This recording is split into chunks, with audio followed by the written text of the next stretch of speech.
out for both of these rosters is that they both feature top-tier athleticism. And, Kevin, that bodes well for us, right? There's a lot of speed, some great athleticism. I'm sure we're going to get some highlight reel plays tonight. And checking out Minnesota's opening lineup. Conley and Edwards are the guards. Julius Randle is out there with McDaniels. And it's Gobert in at the center, locking down the middle. Now here's Gobert, following the miss by Scotty Barnes. Outside for Randle. McDaniels sets a screen for Randle. 6 on the shot clock. There's the 3. And it's Toronto with the rebound. It's time now to hear from our Hall of Fame reporter, David Aldridge. What's the latest, David? Thank you, Kevin. Now, Darko Rajakovic had a few moments to share with me before. Now, I asked him how you take care of the Stifle Tower himself, Rudy Gobert. Coach said, I think you just try to pester him on defense and stay away from him on offense. If he's anywhere near our shooters, that means it's time to move the ball. So they'll have to play keep away when it comes to Gobert. Back to you. Thanks so much, David. And out of bounds as the Timberwolves gain possession. And the defense of the Timberwolves stand as good as it gets. Well, Kevin, they can compete with anyone when it comes to size, not just up front, but on the wings. They're long and athletic, but it all comes down to execution, and they get it done. Here's Toronto. And here's Ingram from the arc. That one's in, his first bucket of the game. He's 1 for 2. And known for the jump shot, Ingram needs to keep firing away with confidence from that spot. McDaniels sets a screen for Randle. Knocks down the 3-ball. Both teams running perimeter-oriented plays that are working. Well, you know it's become a three-point shooting league. Teams shooting a steady diet from outside. Now here's Ingram. Quickly the pass to Barnes. Now Ingram. Tried to come right back with the 3 of his own, but it's no good. And here's Conley outside. Rebound by the Raptors. And the great shooters know when they've got enough opening to go for the 3. I didn't think it was a bad choice on that possession. McDaniels against Ingram. Buries the long-range jumper. Ingram's got 6. A solid shooter from outside the arc. Ingram is fantastic at realizing when he should take those shots. Now here's Randle. Out to the right wing. Pass to Edwards. Over in the corner, Randle. From deep three-point land. And Pirtle pulls it down. Here's Barnes. That one's in, his first bucket of the game. He's 1 for 2. Just setting the tone with an aggressive move to the rack. And where's the help defensively? Well, when you are the aggressor this early, it is intimidating. No one near Randle as he lets it go. Another miss by Minnesota. Raptors leading by 5. Ingram outside. Offline with his 3. And the Timberwolves with possession. And Greg, it didn't take long for Anthony Edwards to prove himself in the NBA. There's so much to like about his game. As outstanding as his offense is, his defense cannot be overlooked. He is a lockdown presence when he needs to be. And it's Ingram missing. Ingram's gone just 2 of 6 shooting, 33%. Launches a 3. Barnes grabs the miss. And it's Barnes with the ball for the Toronto Raptors. And that one's good. Ingram. In working away from the ball, Ingram thrives in the catch and shoot. A player you have to stay connected to on defense. Now here's Randle. And he can't answer back. The three-pointer offline. Nobody near Barnes. From outside, off the mark. All the time in the world to get that one off. You know, when Rudy Gobert is down low, it strikes fear into the opponent. This is a guy who has led the league in blocks and rebounds at different times. Inside the paint, he is just a nightmare to battle against. Now here's Conley. Hasn't made one yet. And it's Randle, top of the key. Another miss by Minnesota. Well, it isn't for a lack of effort when it comes to getting up to three-pointers, but not much to show for it. He's going to lose the green light here very early in this game if this keeps up. Yeah, he makes it look so easy out there. The game comes naturally to him. Randall is screen on quickly. Fires for three. It's rebounded by Scotty Barnes. Ingram deciding where to go with it. Beyond the arc. No good on the last second attempt there.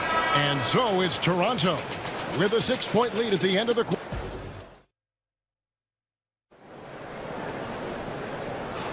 And if you're just joining us, we've played through one quarter in this one. And what do you guys think about the Raptors here so far in this one?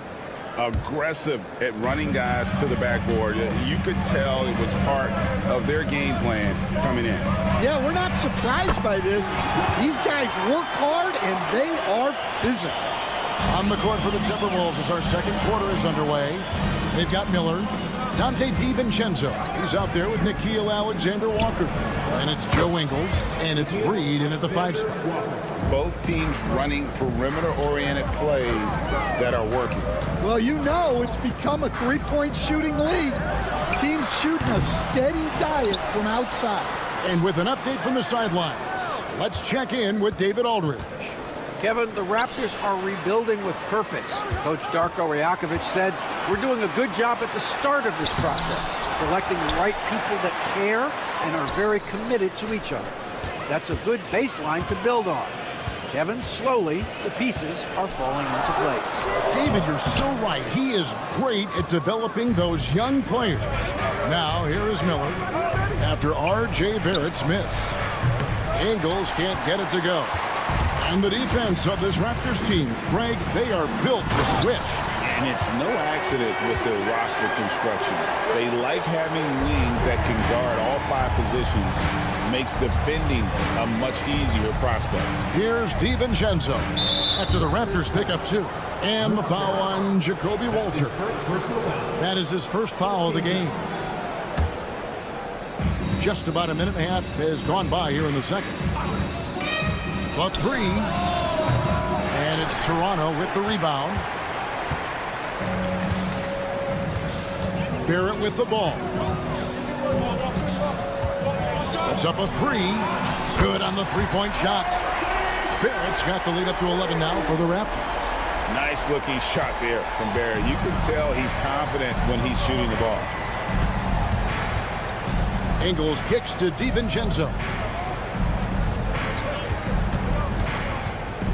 Out to Miller. Wide open look. Mobo with the rebound. Toronto leading by 11. Barrett for 3. DiVincenzo with the rebound. Timberwolves have gotten only one of their first 4 shots in the second quarter to drop. The shot's good from Alexander-Walker. And he found the perfect spot behind the arc there. Big gap in the D. Barrett wide open. He fires. Barrett with another miss. You know what, though? Sometimes you can be too open. I think it may have surprised him, and that's why he missed. And the basket by Ingles. Well, credit the screen there, springing him loose for the finish. Barrett against Ingles. Barrett with another miss. Timberwolves trail by 6. How about 3 minutes gone in the second quarter of basketball? Alexander-Walker passes to DiVincenzo. Miller finds Alexander-Walker. Just 5 to shoot. Whistle blows. Bucket is good, and he'll have a chance at the line to make it a 3-point play. Hey, Stan, I've always wondered, back when you were coaching, college or pro, what was your defensive philosophy? Well, I think first of all, Kevin, we always wanted to take away the easy baskets. In other words, we're going to get back in transition, not give away fast breaks. We are going to try to protect the paint and make sure we're not giving away layups. And we didn't want to foul unnecessarily and give away free throws. So it's the Timberwolves now after R.J. Barrett's miss. Drives to the hoop. With that shot, the Raptor lead is cut to just 1 point on the basket from Alexander Walker. Able to get a layup out of that one. That's just soft defense there. Now, here is Robinson. Nothing on the board. Minnesota with the ball. They're on a 13-5 run here. Alexander Walker passes to Reed. Left side, Miller. Pass to Ingles.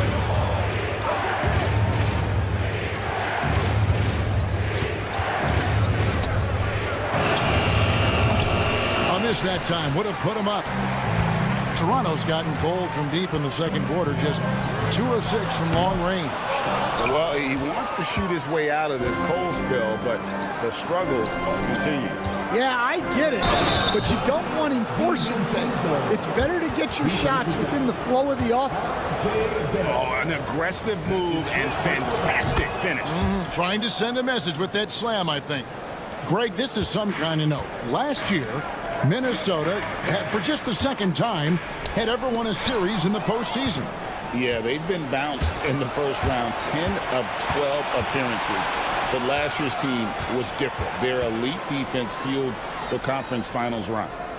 Now, here's DiVincenzo. Can't connect from short range.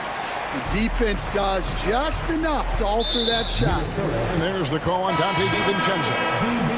That's his first foul. 5 seconds left to play here in the second quarter. Near the three-point line, it's Ingram. And foul on the shot. He'll shoot 2 at the free throw line. Michael Conley picks one up. No, I tell you what, he earned his money on that foul. And the second free throw, good.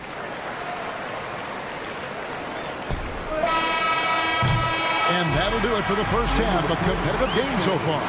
Timberwolves ahead as they wrap up the second quarter with a massive 16-6 run.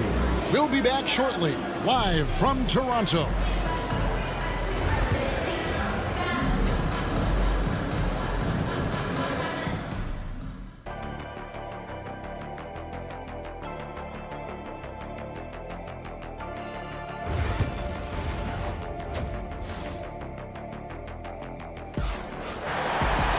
And as we get into this third quarter, as we've seen so far, neither team able to create much separation on the scoreboard yet. Brandon Ingram with a strong contribution so far in this one. Man, he's been running wild on him through that first half. Absolute dynamite on offense. Yeah, and in terms of slowing him down, I think they're going to have to change things up. Give him some different looks. Barnes and Pirtle make up the inside pair. Grady Dick is out there with Emmanuel Quickly. And it's Ingram in small forward. So that's the 5 in the game for Toronto. And so Quickly will bring it up for Toronto. With every passing season, Quickly's role seems to expand. Yeah, you know, Kevin, he's had to prove himself over and over. And now that he has, I don't think you'll find nearly as many doubters as he had when he first came into the league. Conley gets the bucket. And not just a jump shooter. Conley is also adept at finding real estate close to the rim. Here's Ingram into the lane. Gobert with the block. Here's Quickly. Rebound, Minnesota. Gobert's got his 4th rebound with that last one here tonight. Edwards dishes to Randall. It's hauled in by the Raptors.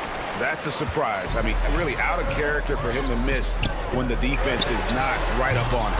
Got that one up quick. Ingram's got 18 points in the game. A natural-born scorer. Ingram is a walking bucket, and he can beat you in so many ways. Now here's Randall. Looking to get back on track here. It's rebounded by Quickly. Well, he is desperately trying to get something going, but this has not been his night. They need to consider making an adjustment. Ingram against Edwards. There's the triple. And again, Toronto with the triple. Their ability, again, to stretch the floor, particularly in this second half. Yeah, and where has the defense been? They've been content to let them fire away. They've got to close out to the arc. And here is Conley after Brandon Ingram getting his shot to go from deep. That one's good, and the Raptor lead is cut down to just 4 points with a bucket from Edwards. Well, I love when guys like Edwards work inside. Don't settle for jumpers. Get a solid look close to the rim. Now here's Ingram. 21 points in the game.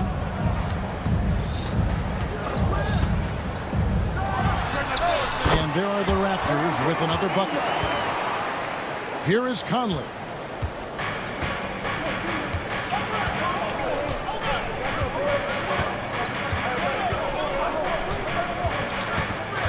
Over in the corner, Randall. Back to Conley. Just 5 on the clock. Good. Conley's got 4 points now in the quarter. 1:53 left in the third quarter. It's time now to hear from our Hall of Fame reporter, David Aldridge. What's the latest, David? Kevin, thank you very much. Jaden McDaniels has become an X factor for the Wolves. Mike Conley says, we know what he does defensively, but the offense that he can bring for us balances our unit. It's much needed. Guys tend not to think of him as an offensive player, but he does have that in his game. Kevin? But I love the reference to an X factor. He definitely is that. All right, David, thank you. I mean, I like the call. I thought the defense was just there a little late. Second half here. We're just over 3.5 minutes into it. For three, Edwards. Edwards with the floor spacer. Look, if Edwards is hitting that shot, there's not much you can do defensively to stop him. Barnes screen on McDaniel. And slam dunk by Ingram. And he shows us all what the breakaway rim was invented for. Can you believe he almost brought the whole thing down by hanging on that long? Now here's Conley.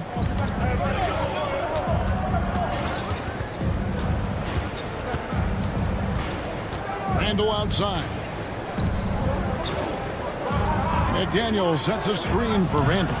And it's been a tough game for him offensively. Raptors leading by 3.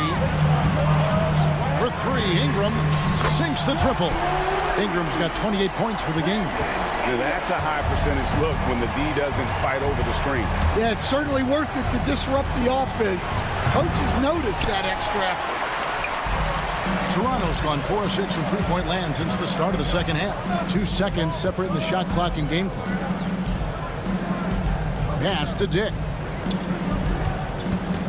Hurdle with a screen on Randall. And here's Ingram from the arc. The kick out to Barnes from downtown. And it's Ingram missing.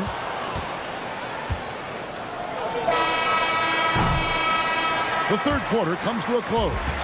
Raptors lead by 6. We're going to step aside for just a second, but join us right back here for... And a worthy candidate tonight as we take a look at our State Farm assist of the game. Yeah, an easy choice tonight. Look at the precision on this pass. Put it on a platter for me. Yeah, that's high-level playmaking. He makes it look easy, but it's not. We've reached the fourth quarter, and what has been a very competitive game should be an exciting finish. And a look at the 5 for the Timberwolves to start the fourth. Edwards on the wing. He's joined by McDaniel. Julius Randle is out there with Gobert, and it's Conley in at the 1 spot. Well, he's been very good at the line, and we all know free throws can make or break you in the end. And it's Ingram missing. Timberwolves trail by 4. Pirtle with the steal. Ingram outside. Dick wide open. Those three-pointers off the mark. I can't believe he missed that 3. Regardless, that's... Oh, wow, what a great move inside. That is incredible. Wow, this is how explosive Edwards can be. He finishes with such force at the rim. It's stolen by Edwards. And now the Timberwolves on the break. Conley with it, now guarded by Pirtle. For 3, Edwards.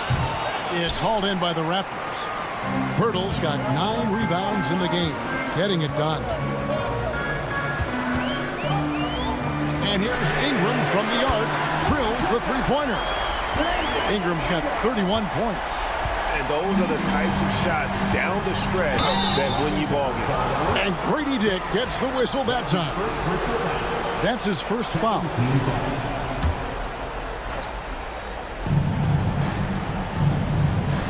Outside Edwards. Barnes gets a handout. To the paint. Here's Pirtle.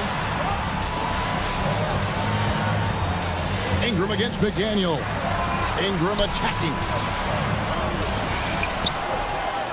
Julius Randle with the rebound. Timberwolves trail by 5. Conley for 3. It's rebounded by Scotty Barnes. Barnes has got 4 rebounds now tonight. Birtle sets the pick for Ingram, and they pick up 2. Ingram's got 33. Well, he's been a lot of their offense, and the numbers certainly show it. Barnes against Randle. The tray. And it's Toronto with the rebound. They've led by as many as 11 points. Near the three-point line, it's Ingram. And there are the Raptors with another bucket. And boy, did he ever sell the pump fake. Worked to absolute perfection. And over 2.5 minutes in the books here in the fourth. Randle is screen on quickly. Randle outside. Shot clock at 6. That's in there. Conley with the assist.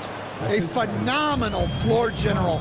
Conley is gifted at getting it to his uncovered teammates. 20 feet out. They get the rebound. Pirtle kicks to Barnes. Here's Ingram. Goes straight through the defender for the dunk. Draws the foul. He'll go to the line. That's on Jaden McDaniel. Going for a dunk. Ingram uses that physicality, clearing the defense out of his way. And it's Conley with the ball for the Minnesota Timberwolves. It's a 10-point game. Launches it. Curls it from outside. I'll tell you, you give Conley the ball and trust him to make the right decision. Near the three-point line, it's Ingram. Again, Toronto. A bit under 3.5 minutes have passed here in the fourth. Three-pointer, Randle. It's rebounded by Quickly. Quickly's got his 4th rebound in this one. Pass to Pirtle. Stolen by McDaniels. Takes a 3. It's good from long range. That's inexcusable defense right there. You gotta contest the shot better than that. And a moment now to quickly take a look at the offensive approach for Toronto. Well, they've been absolutely on fire from deep. And until the defense offers more resistance, the coaches are going to keep encouraging them to let it fly. And another thing, guys, they dominated on fast breaks tonight, outrunning their opponent the entire game. Well, you need a bucket?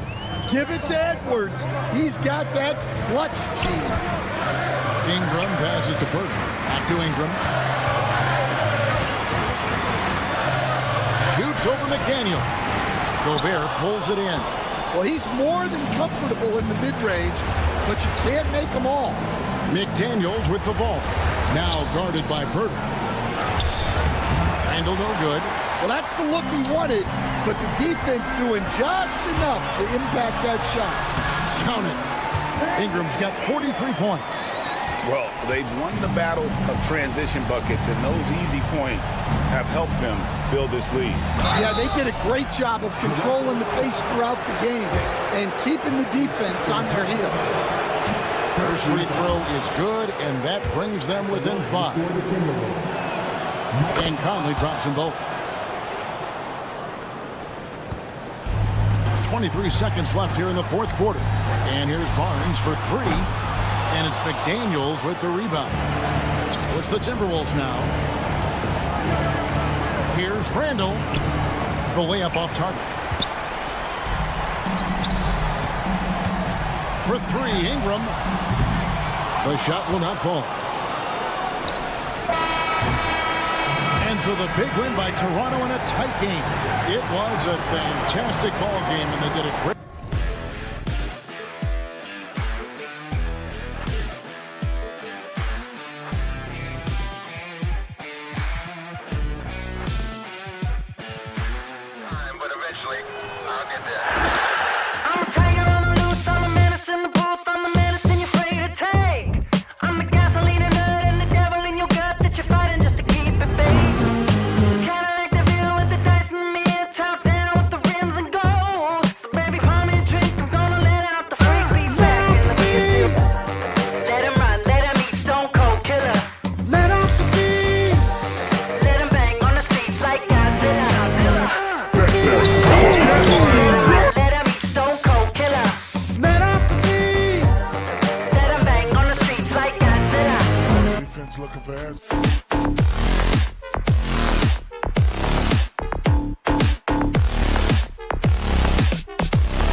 prolific passer, a conference assist leader. What makes a great playmaker? Well, look at Brian Anderson doing his homework on his partner here. I think, obviously, you have to have some vision. You've got to have a handle to be able to get to the spots you want to on the floor, to deliver the pass at the appropriate angle.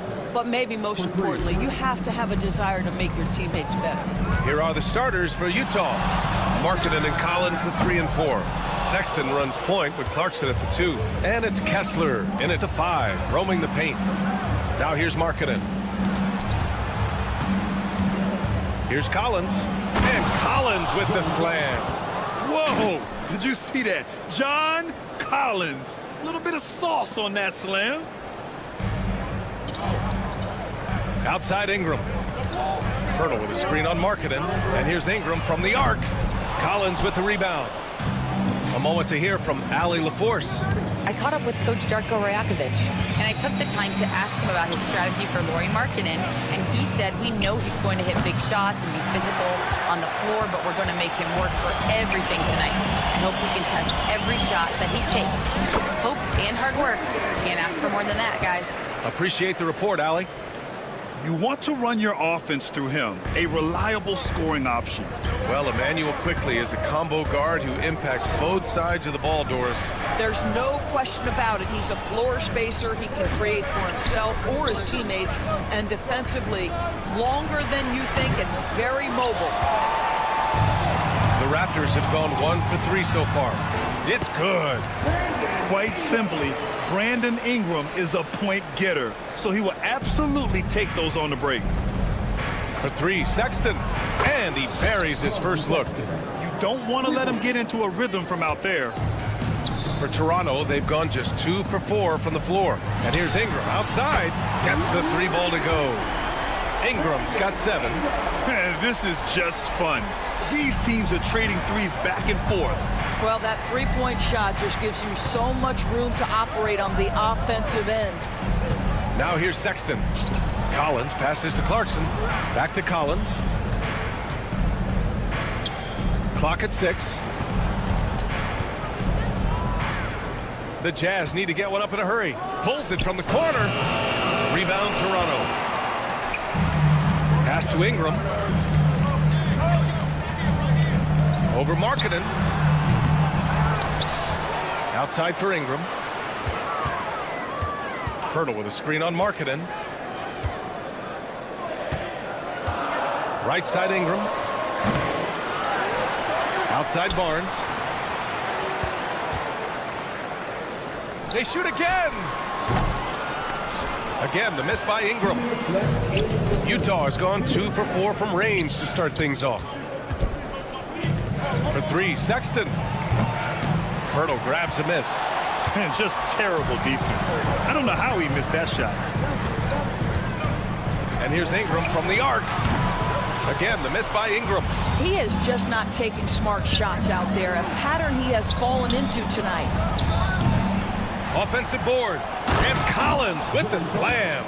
A tremendous athlete. Collins showing his quickness to the ball and taking advantage of the second chance opportunity.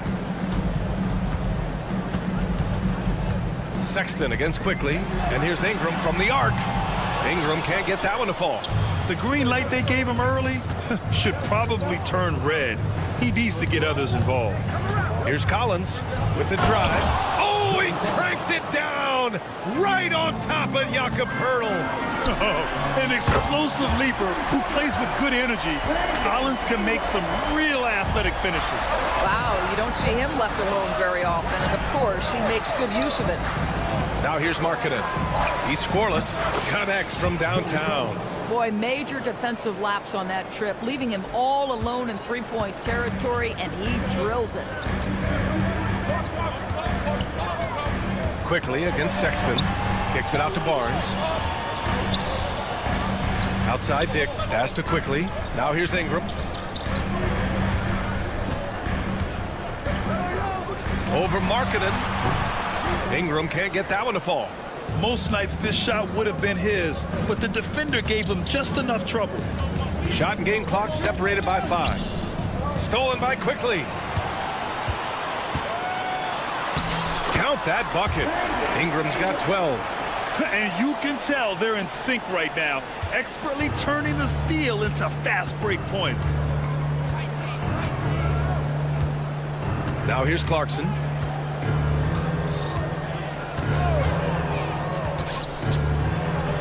Oh, and he just knocked down the buzzer beater.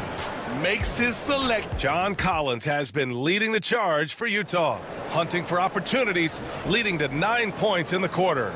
We'll be right back with you shortly. And thanks again for tuning in. If you're just joining us, we played through 1 quarter of action so far. All right, guys, some stats here. The scoring breakdown for the Jazz. But we're in the era of the three-point basket. So if you want to win games in this league, you have to connect from deep, and they have been thus far. Yeah, and what an excellent display of passing in the early stages of this game. A good deal of their points coming directly off quality passes. On the floor for Utah, getting going in the second. We've got George, and it's Filipowski in at the 5 spot. Just 2 to shoot. And there's the shot clock violation. Couldn't get the shot off in time.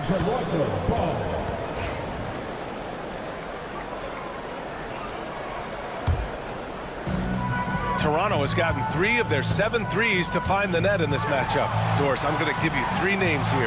John Stockton, Karl Malone, Pete Maravich.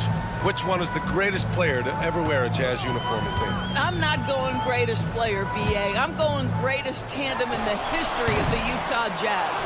John Stockton and Karl Malone in pick-and-roll play were poetry in motion. Hendricks, he drops it from range. Hendricks has gotten himself going here. His first points of the game on the deep ball. And he lobs it up. Cuts off the pass. Here's Juzang. No made baskets yet. Off target with the 3. Here's Shed. Out left to the wing. Pass to Robinson. Now here's Barrett. George defending. Fires the 3. It's tipped. And that's out of bounds. Last touch by Filipowski.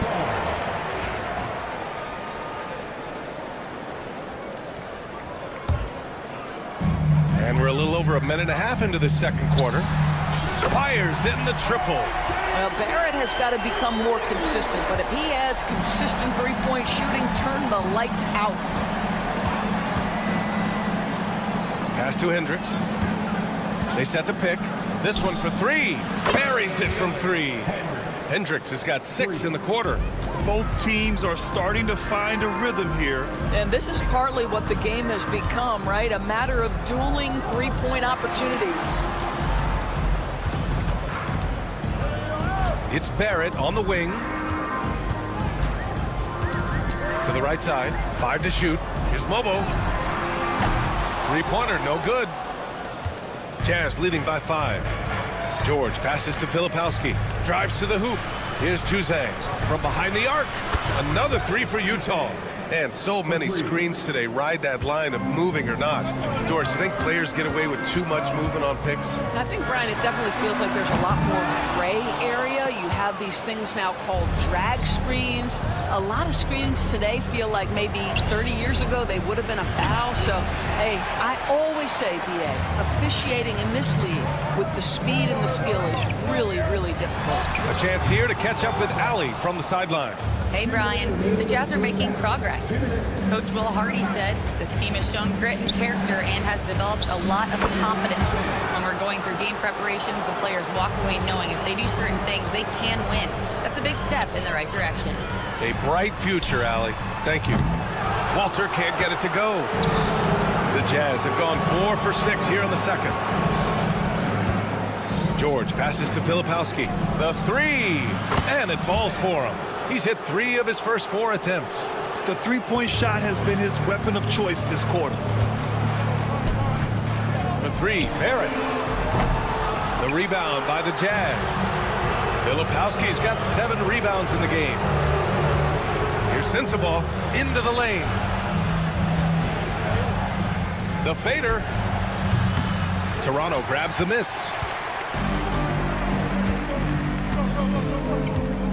1:03 left in the first half of this game. And again, Toronto no good. It's obvious they're becoming frustrated. Nothing seems to be going their way. It's just been one of those games, and they need to find a way to turn it around before it gets completely away from them. Down low, Robinson with a steal. On the break. Shot is good by Barrett. Barrett's got 5 points now this quarter. Now, R.J. Barrett wants to get in transition and get a basket before the defense can settle in. Inside. Pass to Jose.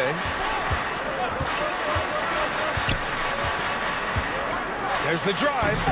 Bobo with a rebound. Raptors trail by 12. The three, Barrett gets it to go.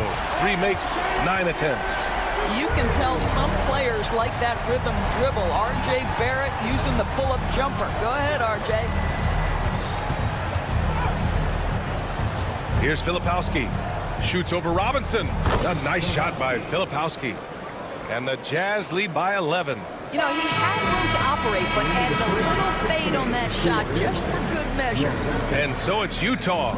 They lead by 11 as the quarter comes to a close. And it's mostly due to their superb shooting. They've wasted very few possessions. We'll be right back.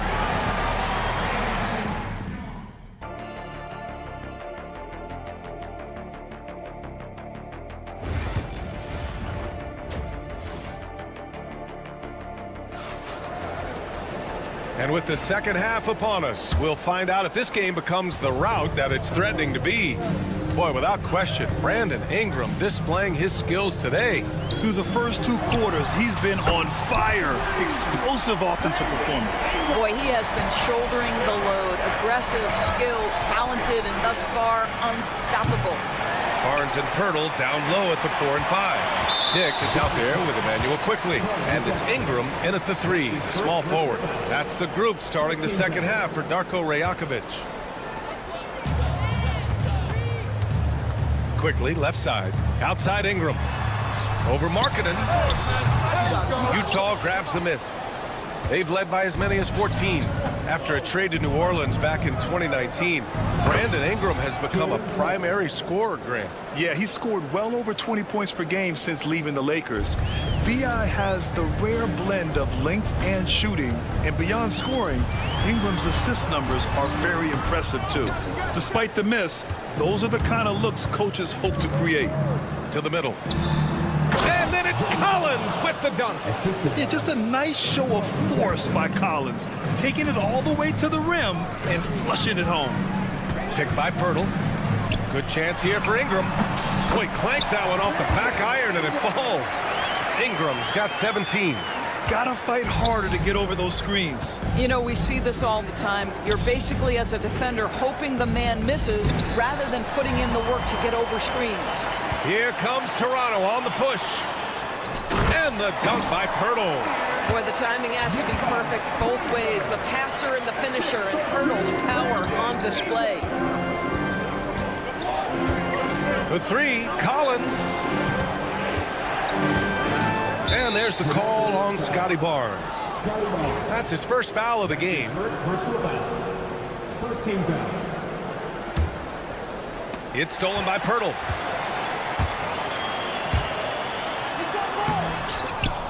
Sexton grabs the board. Utah leading by 9. Markkanen from long range. Markkanen sticks one from distance. Well, you have got to be willing to close when Markkanen is out on the perimeter. His shot will punish you because it's a sweet shooting stroke. And it's blocked by Kessler. And they get it back. The 3 from Barnes. Utah grabs the miss. Markkanen finds Clarkson. There's the 3. And the 3-pointer goes. Clarkson's got 6 here in the quarter. Making plays at both ends of the floor, and it shows up in the box score. Well, what I love is the energy they're bringing right now. They're ignoring the scoreboard and playing hard. After their title in 2019, the Raptors have struggled to stay among the league's elite stores. Well, think about it, B.A. The driver of that title success was Kawhi Leonard and Kyle Lowry. Both of those players are gone. Very hard to replace players of that caliber. Almost inevitable they were going to take a step back. On the wing, Sexton. Stolen by Quickly. Barnes with it, and Kessler picks him up defensively. And here's Ingram from the arc. And again, no good by Toronto. Utah leading by 15. Well, the defenders stopping the developing fast break. That looks like a transition take foul. Toronto shooting their first free throw tonight. Grant, big reason for Utah to be excited about the future. Their young head coach, Will Hardy. Yeah, B.A. I mean, he's had this team competitive after trading away both Mitchell and Gobert. And I love how Hardy has developed guys like Lauri Markkanen. A line change here for Utah. George for three. Barnes with the rebound. And during the first few seasons of Emmanuel Quickley's career, he was seen primarily as a scorer, Grant. Yes, but recently has blossomed into a more versatile threat. The leap we've seen in his passing has been especially impressive. He's a player to watch out for moving forward. You know, Grant, an underrated area of improvement for Scotty Barnes has been his defense. You're spot on, B.A. I mean, we've seen an elevated intensity from him on that end. Finding more denials, attacking the ball, really proving himself as an effective stopper. Here's Sensabaugh. They get it again. 4-3. Knocks down the triple. Sensabaugh's gotten himself on the board with a three there. Here in the second half, they're really focused on stretching the floor. And guys, boy, when you're hitting, it sure does work. It obviously opens up major options at the offensive end. Pass to Filipowski. Shoots over Walter. The shot by Filipowski, no good. Raptors trail by 15. They need something good to happen here. Yeah, they've gone way too long without a score. And the shot goes down. R.J. Barrett with excellent vision. And it's not just the vision, it's the ability to put it on time and on target. Nicely done. Shot clock and game clock, 1 second differential. Robinson can't hit. Jazz leading by 13. George feels it out a bit.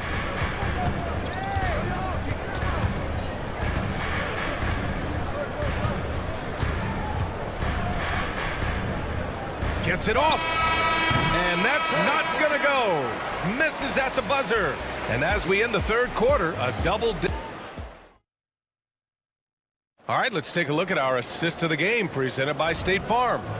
And just a selfless decision from your two guard, showing his ability to get his teammates good looks. How about the secondary playmaking you are getting? Great to have that from the shooting guard spot.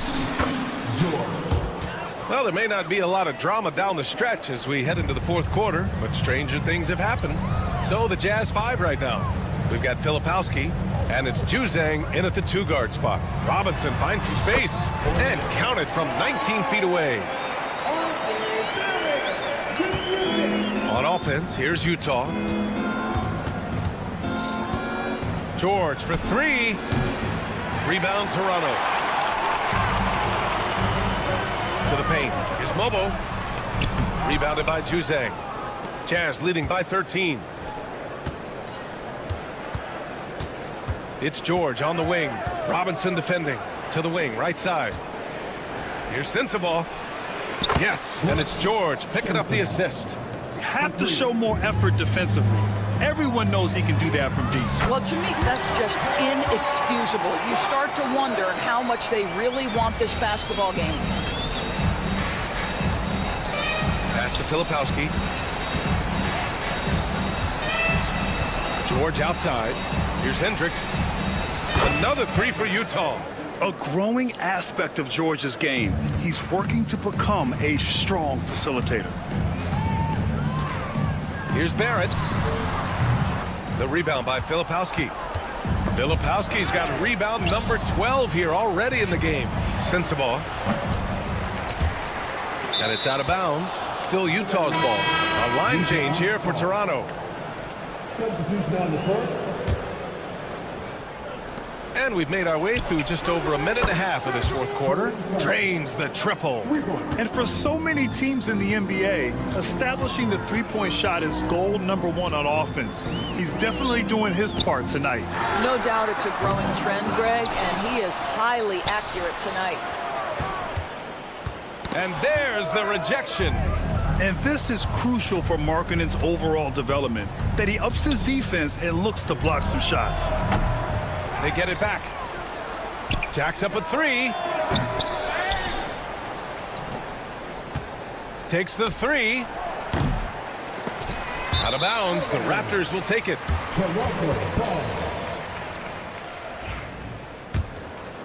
Here's quickly.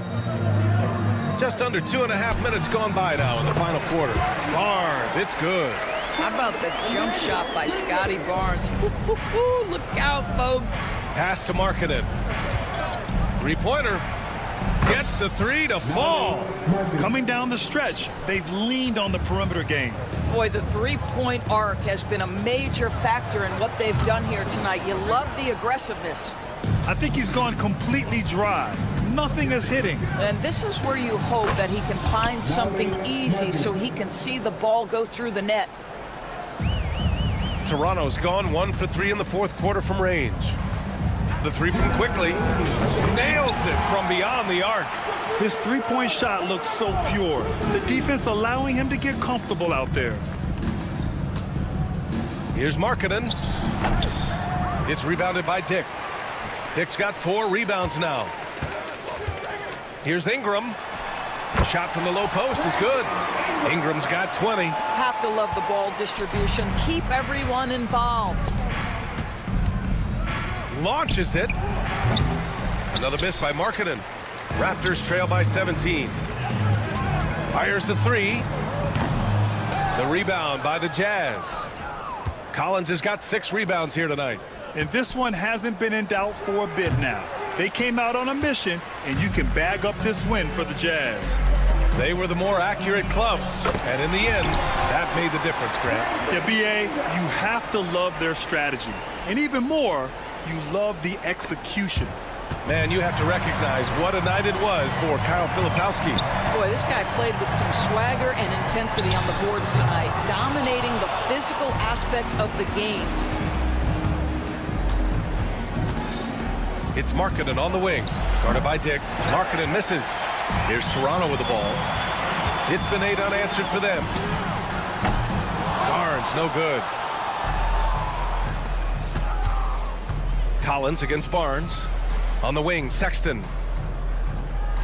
From downtown, hits the three-pointer. And the Jazz lead by 17. And they came in here with some attitude, and it brought out their best play. And I couldn't agree more. What makes it that much more impressive, they're doing it on the road. Clarkson with the ball. Picked up by Dick. Pass to Collins. Back to Kessler. And he lobs it up to the rim. Stepping up and nailing an important shot to put this away. Yeah, playing with great energy and great effort. And as a coach, you'd love to see this from your team every single night. Barnes passes to Ingram.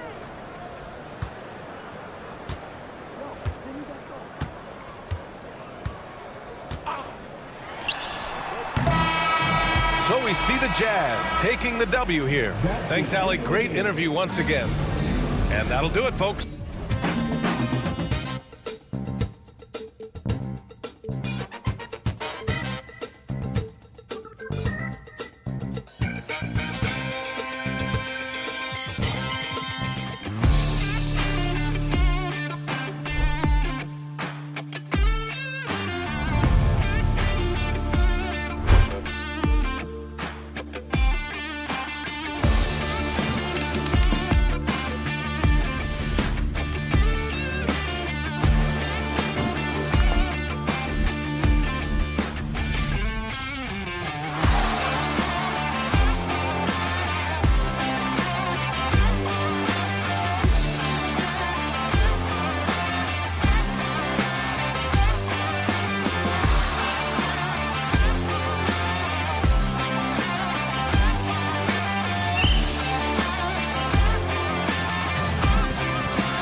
leading up to this one has been about the impact of the backcourt.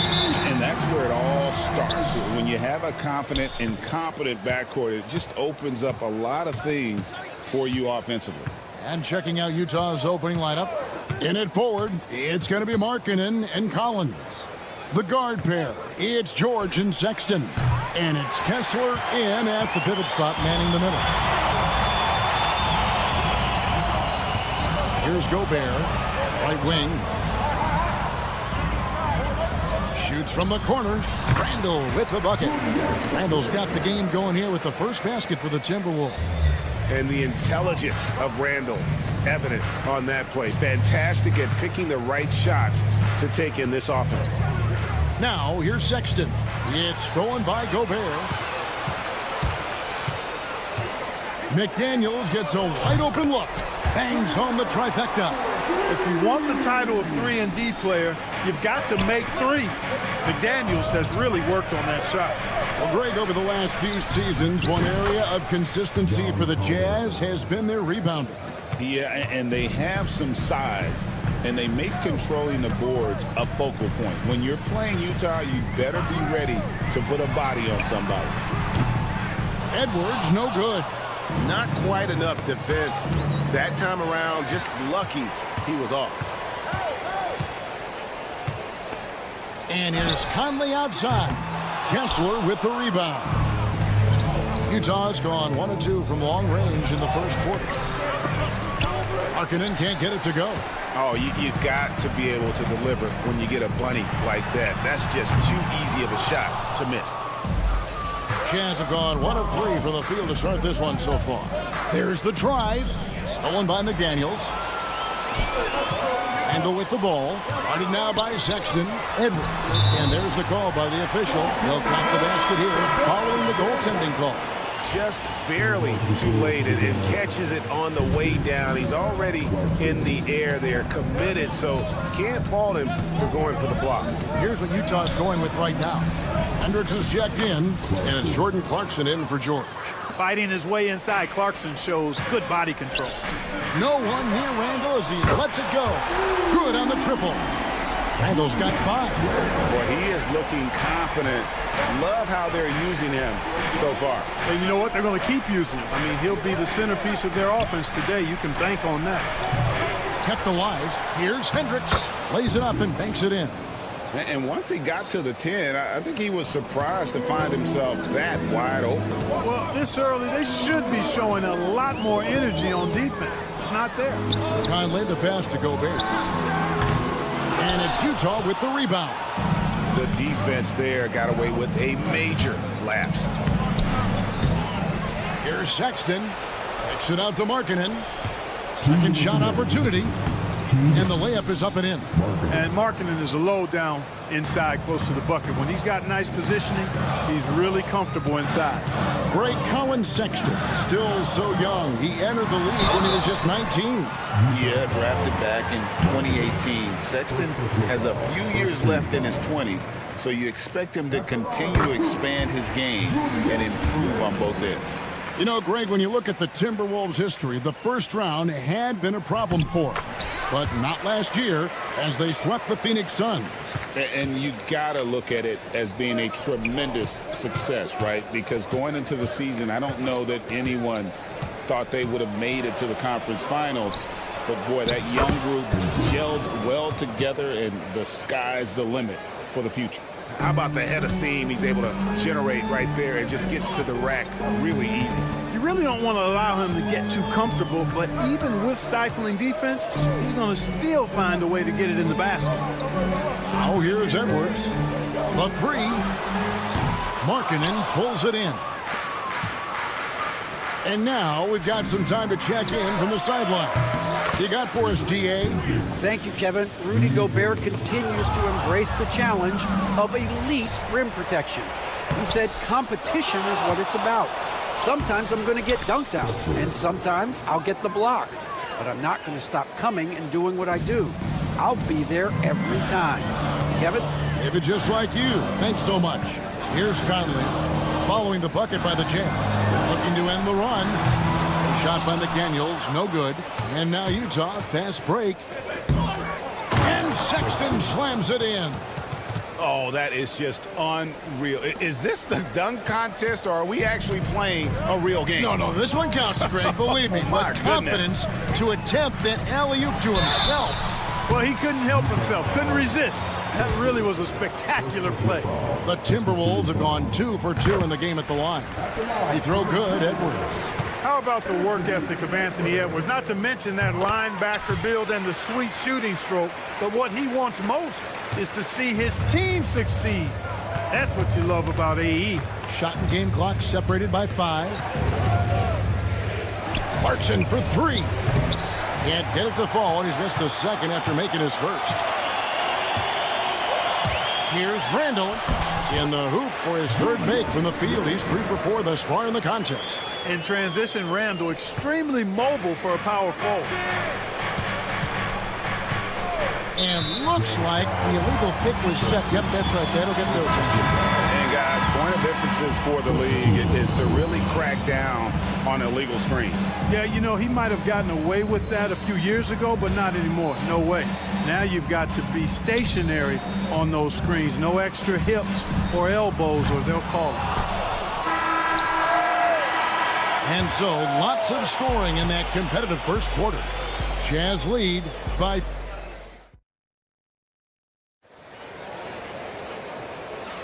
And getting going again here in the second quarter. Fairly close game so far.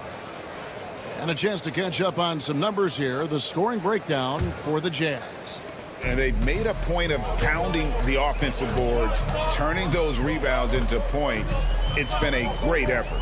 And I think we've also got to talk about the tempo they played with right from the get-go. I mean, they've been deadly in transition, too.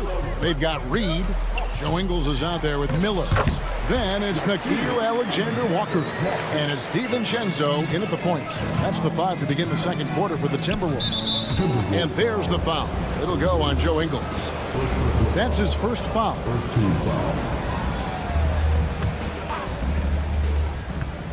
Juzang passes to Filipowski. Shoots over Alexander Walker. Shot's good by Filipowski. The Timberwolves trail. DiVincenzo with it. Misses that one. He's 0 for 1 from the floor.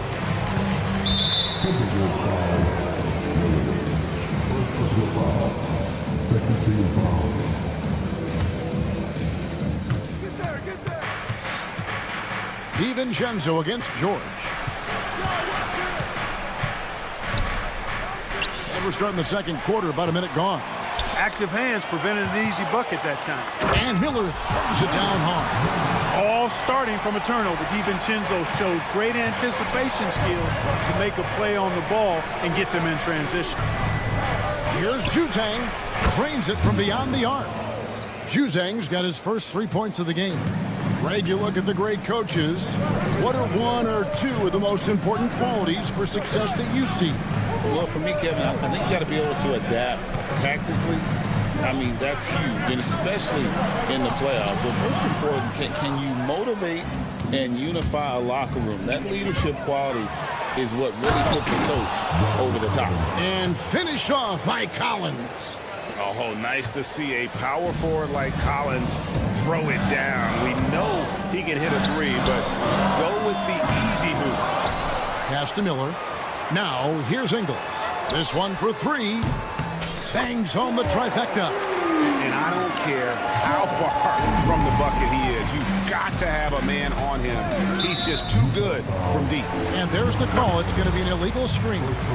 And not the most common call you'll see in the NBA, but hard to argue that pick wasn't illegal. Yeah, you know, the officials aren't nearly as lenient as they used to be on that call. As a matter of fact, I know I got away with a lot of those in my playing days, but that was 40 years ago.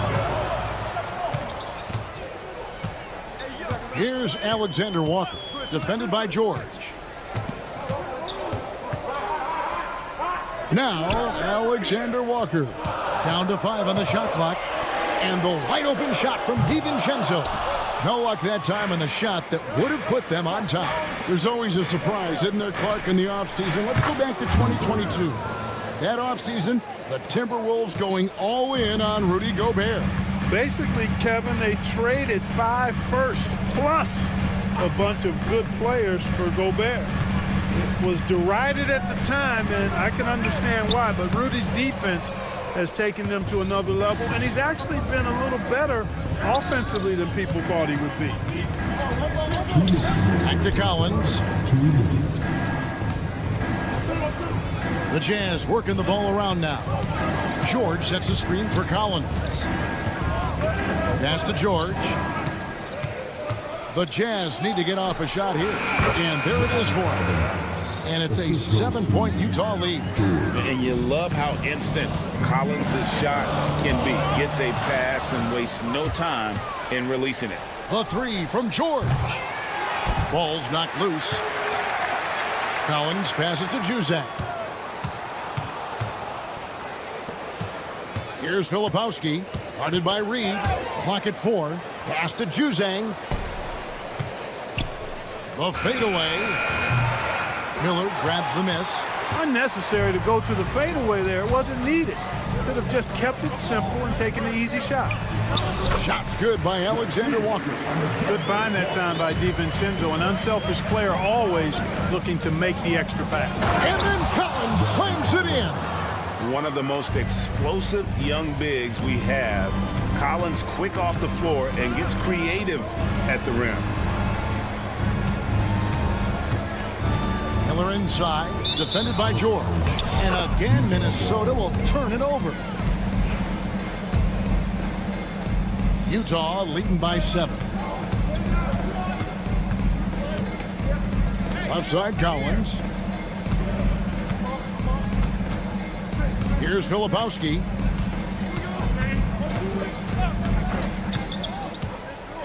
From deep. Minnesota with the rebound. Miller outside. And it's Miller with the jam. Yeah, he just punched the ticket on that one. That'll get the job done. Powerful two-hand jam. I tell you what, if he's got a few more of those in him, this lead will really start shrinking. Buries it from three-point range. Collins has got the lead up to 8 now for the Jazz. This is the John Collins show. There's a smoothness to his game that you really appreciate on a night like this. Near the three-point line, it's DiVincenzo. The clock runs out, and we're heading to halftime. Utah out in front, up 8. We'll get right back to the action when we return. Get ready for the big half-court shots. Drum line. The rendering of the shots.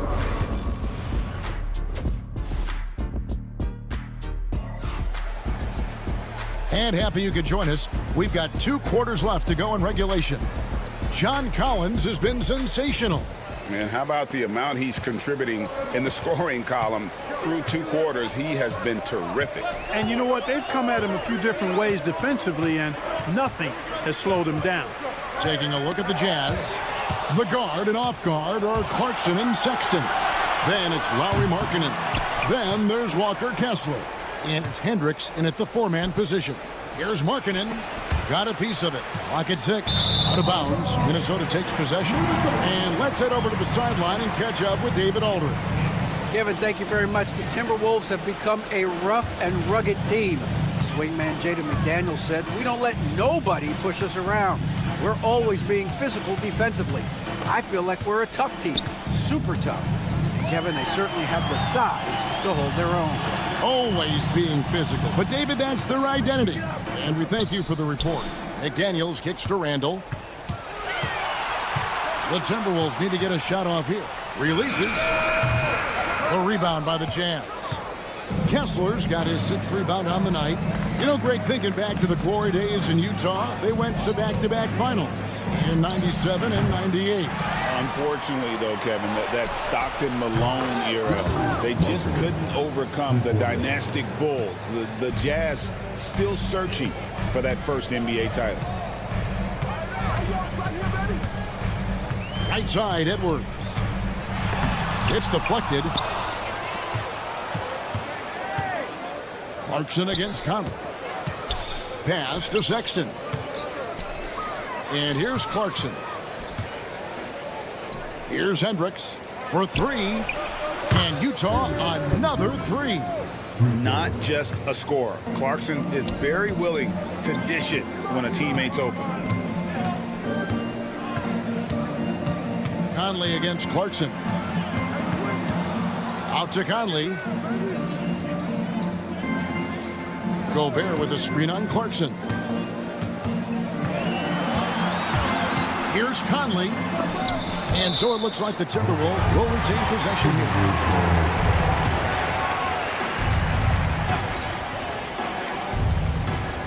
Markkanen against McDaniel. Over Markkanen. Sexton grabs the board. Sexton's got his fourth rebound with that last one here tonight. Markkanen finds Sexton.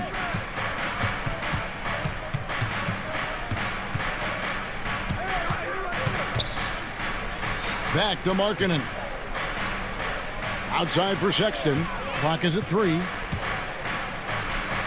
Shoots over McDaniel. Nice fake there to create the shot, but it's no good. Timberwolves trail by 14. Randall from outside. Kessler with the rebound. Kessler's got his 7th rebound of the game with that last one. Hendricks can't get it to go. And you could tell he thought that triple was going to fall. They need a good offensive possession. Yeah, they've gone a long time without a bucket. Conley with the 3. And once again off the mark by Minnesota. Jazz leading by 14. Sexton for 3. Trains the three-pointer. Sexton's got 5 now. It's been this way since halftime. Tremendous production from beyond the arc. Boy, it's been a three-point barrage. They came out gunning and have not stopped. Here's Edwards trying to get something going. Here's Hendricks. And the Jazz, another 3. Great idea to pull up and take the transition 3 there. The D was in position to block his path to the hoop if he took it inside. Conley feeling it out. Tried to come right back with the 3 of his own, but it's no good. Pass to Markkanen. Here's Hendricks. He's defended by Randall. From past the arc. Hendricks can't get it to go. Timberwolves trail by 20. Lets it go with the 3. Sexton grabs the board. Sexton's got 6 rebounds now in the game. Three-pointer, Markkanen. Kessler passes to Hendricks. Clarkson for 3. Kicks it out to Markkanen. Pass to Clarkson. Back to Markkanen. They shoot again. Outside, Sexton. It's a 4-second differential between the shot clock and game clock. And that one, good. And with the lead, I like the strategy here. Continue to get the ball to guys who can do something with it. If it's working, keep working it. That's what I say. Keep the pressure on him. Randall with a screen for Edwards. Got it up. And he got that one up in time, but doesn't go in. And so it's Utah holding a 22-point. How about a look at today's State Farm assist of the game? Yeah, a terrific, unselfish play right here. Set up his teammate. And how about the setup this was? Yeah, and as a 2-guard, he's typically not a reluctant shooter. So it was really nice to see him orchestrating for a teammate instead. And as we head into the 4th, we'll see if there's a comeback in the works or if it's more of the same from the first 3 quarters. Conley and Edwards are the guards. Julius Randle is out there with Gobert, and it's McDaniels in at the small forward. So that's the lineup for Minnesota. Gobert knows his strengths on offense and plays to him well. Sexton for 3. Offensive rebound. Here's Hendricks. Good for another basket. He's put up 10 shots and made 7 of them. Big miscommunication on defense. He recognizes it and quickly takes advantage. Boy, the defense looks shell-shocked. I mean, they're on the ropes right now, on their heels. Really well done there. Just confident and composed, never in a hurry. The Timberwolves shooting about 33%, not happy with their play on that end. And he's been a force on the glass all game long. Yeah, I love the way he's fighting through box outs, using his elbows. I mean, he's doing whatever it takes. Minnesota's gone 1 of 2 from three-point range here in the fourth. Conley's shot is off. Jazz leading by 22. Sexton deciding where to go with it. Another miss by Utah. And so Conley will bring the ball up for the Timberwolves. Makes it off the glass. A crafty scorer. Conley makes the most of his opportunities down low. And we've made our way through just over a minute and a half in this fourth quarter. It's good from long range. Hendricks has got 8 points in the quarter. He's just stretching them out. The defense has got to do a better job of staying attached to him. Yeah, especially with the score being what it is. I mean, you got to tighten it up on D.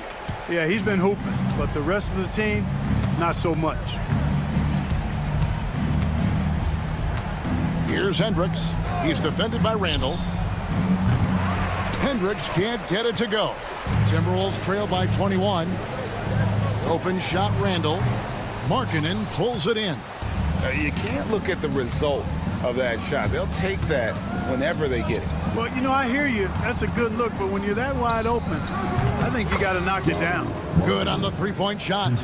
And early on, Markkanen has demonstrated how efficient he is from that range. Have to run him off the line. He rifled that one in from distance. The real come at us, and we're coming right back at you. A little back and forth from long range. I love it. That's a terrific answer there. Timberwolves have gone 5 of 8 shooting as we've come down the home stretch in this final quarter. He is single-handedly dropping the temperature in here with that cold streak. And he's got to find other ways to contribute then, because his shot making is not happening right now. And the Jazz making a change here. Juzang's checked in. They get it back. Puts up a deep three. An absolute bomb from three-point range. Defensively, there was a lack of aggressiveness, and it really made it easy for him to knock that shot down. Conley gets the bucket. A total defensive collapse. I mean, no reason to allow him that kind of space from behind the arc. It's stolen by Randall. And Conley gets it to go. The assist from Randall. A fantastic decision-making big. Randall with the right choice there, finding the open man. From deep three-point land, Minnesota with the rebound. McDaniels got his 5th rebound in this one. And here's Edwards from the arc. A rebound by the Jazz. Definitely a situation you want to make sure you don't give him too good of a look. And this is what they wanted. I mean, to announce their presence in this matchup with authority. Very decisive. It can definitely be considered a statement win for the Jazz. Nothing like second chance buckets to pick up the scoring pace. Yeah, it was impressive how they piled on the extra points, hitting the offensive glass, and then also winning the 50-50 ball battle. Three-pointer. Knocks down the 3-ball. And so it's Utah here with the ball. 16-point lead. Beyond the arc. Rudy Gobert with the rebound. Edwards with it. Guarded now by Sexton. Edwards can't hit. You know, the fact is, he's not a lock from there, but he was open enough to where he should have hit that shot. First personal foul. Second team foul. 32 seconds left in the fourth quarter. Kessler. Solid D by the rangy Gobert. Fantastic at positioning himself and distracting shooters. From the arc.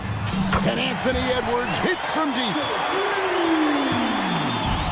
Diversified scoring in this one for him. I love when everyone can get involved. A full team effort. Outside Conley.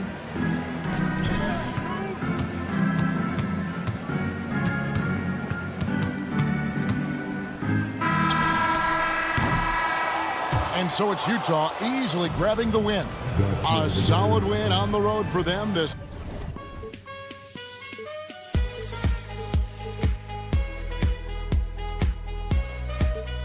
But eventually, I'll get there. I'm taking on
paper, this looks like a lopsided matchup, but anything can happen in the NBA, Grant. That is the truth. I mean, that's why they play the games. One guy gets hot, a team gets cold. That's all it takes to swing the entire outcome of a game. Now let's take a look at Toronto's starting lineup. Barnes and Pirtle down low at the 4 and 5.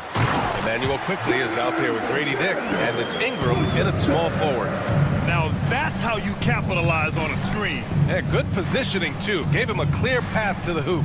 Really not enough help there. Lack of communication on the backside.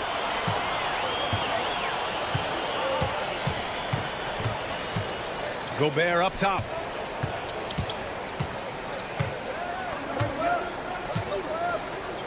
Pass to McDaniels. 5 on the clock. Rebound Toronto. And we're about a minute into the first.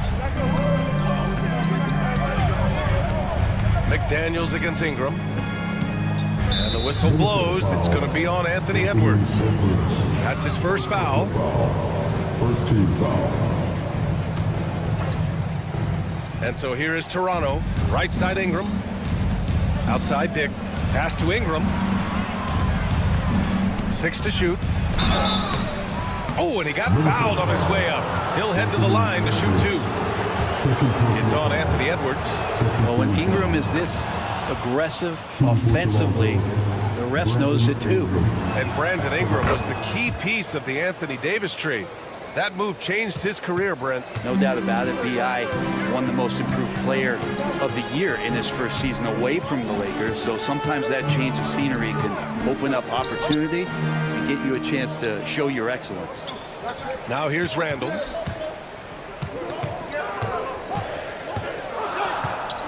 From deep. Sends it home from three-point land. Randall keeping you honest here. Not a knockdown shooter from that range, but is showing more and more that he's capable of doing just so. Here's Ingram. Ingram double team. And wrestling for it there, but no one has possession. We'll have a jump ball.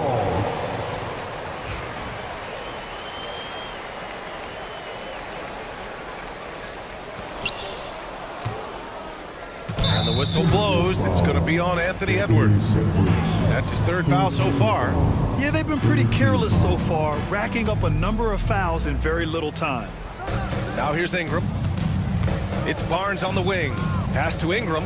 Puts up a 3. That won't go. Misses his first shot of the game. The Timberwolves have gone 2 of 3 from the floor. Randall finds Conley. Unloads. The kick out to Edwards. The 3 is up.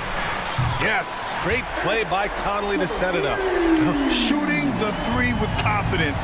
That's exactly what this team needs from Edwards. Goes up and lays it in. Nice and easy. The defensive effort was lacking a bit, but hey, give him credit for finding a weakness there. Just really smart basketball and exploiting whatever holes that he's seeing right now in the defensive squad. Now here's Conley. Randall outside. No good with a layup. He's so good at getting to the rim. Maybe tries to get a little bit too cute with that one. I thought he'd lay it straight up and in. Here's quickly. Back to Ingram. Over Gobert. And Ingram gets it to go on the assist by Quickly. Ingram's got 6. Ingram has the skill to do that. A nice job setting up and receiving the pass. Looking at the Raptors, Brent, things have not gone too smoothly since their 2019 championship. Well, it felt like that championship roster was built just for that year, though, B.A. There wasn't a lot of, progression that was going to come from that. They went in, they got Kawhi, they won the championship, and now it's all about rebuilding their franchise in the style that they want to do it. They have one guy that they believe in Scotty Barnes, R.J. Barrett on the trade. And slowly and surely, they're going to start to put these pieces around to become a contender again. And keeping us updated from the sideline, Allie LaForce. Guys, Scotty Barnes said, my game starts on the defensive end, guarding anybody and taking pride in it. That leads to great offensive transition and just leads me to stay on lockdown throughout the game. Brian? And Allie, for all his offensive gifts, that focus on defense is what makes him special. Now here's Ingram. He's got 6. Pass to Quickly. Just 5 on the clock. The Raptors need to get off a shot. And that's good. Ingram for 3. He's got 9. They expect Brandon Ingram to give them a constant inside-outside threat. He's got to go ahead from three-point line whenever he wants it. Oh, my. Edwards looking to demoralize the defense a little with that one. Oh, and a vicious dunk by Barnes.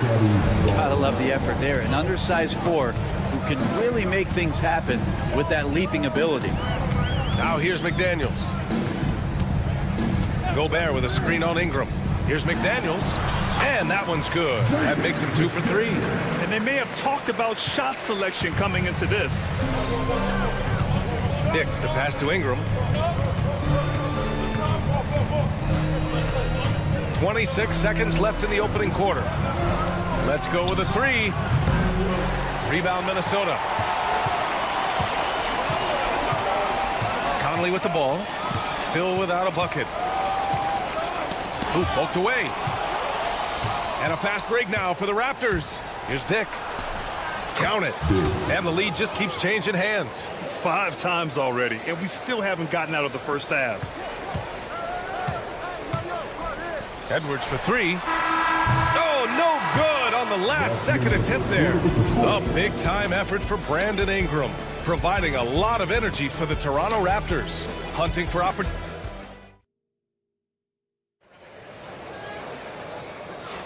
Some good action already in this one, but a fairly even matchup after this first quarter of play. You know, you take a look at the Raptors' performance here, guys. What are your thoughts? They are looking engaged so far, especially on offense. Well, if they wanted to start well, this would be it. They seized momentum right away, and they just didn't let it go in that quarter.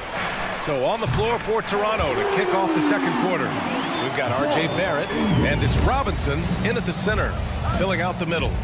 The 3, Barrett. Miller pulls it in. Minnesota in the lead.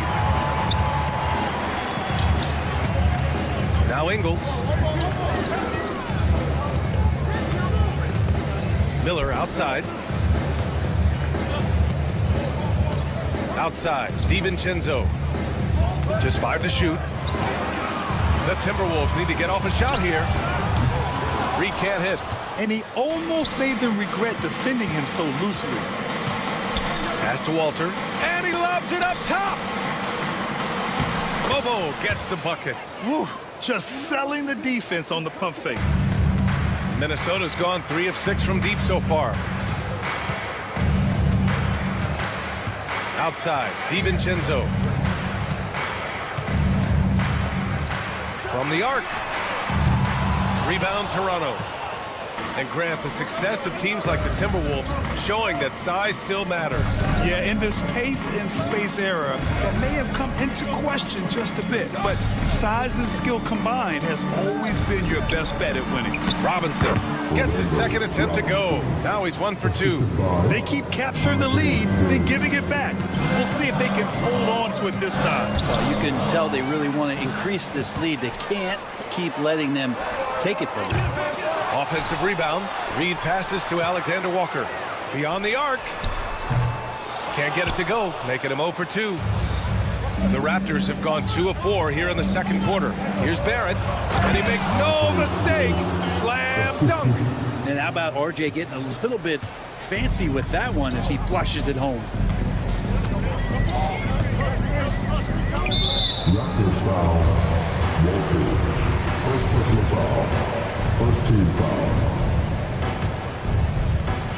So it's Minnesota now, trailing by 4. Here's Alexander Walker. And he's going to the line for 2. The official saw contact while he was going up. Well, Brent, there's some players who never stop talking trash on the court. Was that distracting to you? Not really, B.A. That's kind of the fun part of the game when somebody's trying to get under your skin a little bit. If it's not just playing defense and it comes with a little chit-chat, that sometimes draws your attention and makes you focus a little bit more. Here's Mobo. No good from outside. He got his defender off his feet with a pump fake, but couldn't knock it down. Reed sets a screen. Here's DiVincenzo, and he slams it in one-handed. And DiVincenzo, he can really get up there. 3 minutes of action thus far in the second. Pass to Robinson. And here is Barrett. Ingles defending. And that one goes out of bounds. Last touch by Robinson. Yeah, that's a tough one. An experienced player in the pro game shouldn't be making that pass. Now here's DiVincenzo. The D's right on him. Reed for three. Walter pulls it in. The Raptors have got 3 of 6 shots to go here in the second quarter. Here's the three. DiVincenzo can't hit. Toronto's gone 0 for 3 from deep to begin the second. The three, Barrett. Offensive board. Robinson passes to Barrett. Three-pointer. And so far in this one, 2 for 4. And Barrett's teammates love it when he looks to shoot from the corner. They know how dangerous he can be from deep. Timberwolves trail by 3. Outside, Alexander Walker. Outside Reed. Pass to Miller. Down to 5 on the shot clock. The Timberwolves again can't hit. The D doesn't seem to be too worried about him from three-point range, and he shows us why still. I expect him to make one of those. One of the more skilled offensive players that is on the floor here tonight. Not an easy fella to hold in check. Nice shot by DiVincenzo. DiVincenzo has a real nice burst, and that time used it. Raptors lead by 4. It's stolen. Outside, Alexander Walker. Pass to Ingles. Back to Alexander Walker. Drops in the three. Alexander Walker's got 5 points now this quarter. 2 teammates connecting right there. Slick feed. Here's Barrett. And down it goes. Jam that one home. And Barrett will give you these kind of flashes. He got up that time. Outside, Alexander Walker. Offline with a three.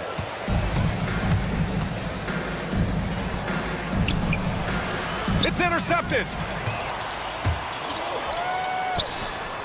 That shot off. R.J. Barrett. He's feeling it tonight and has been the driving force for Toronto. He put together 10 points in the quarter. Time for a quick break, then back to the action.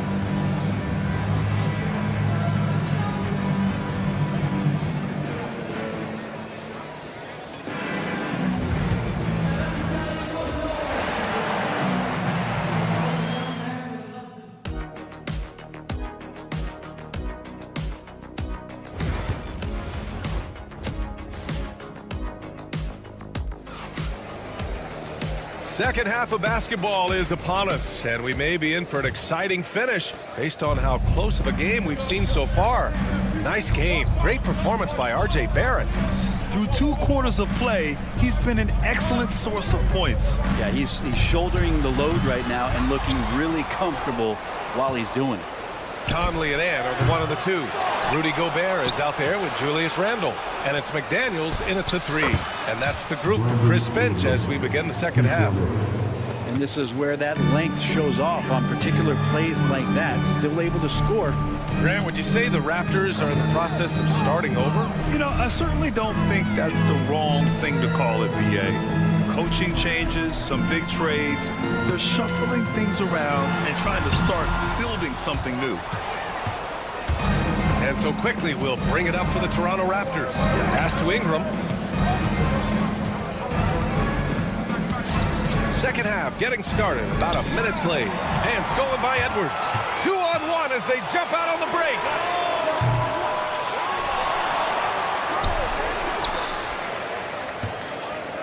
The 3-ball. Anthony Edwards rains one in.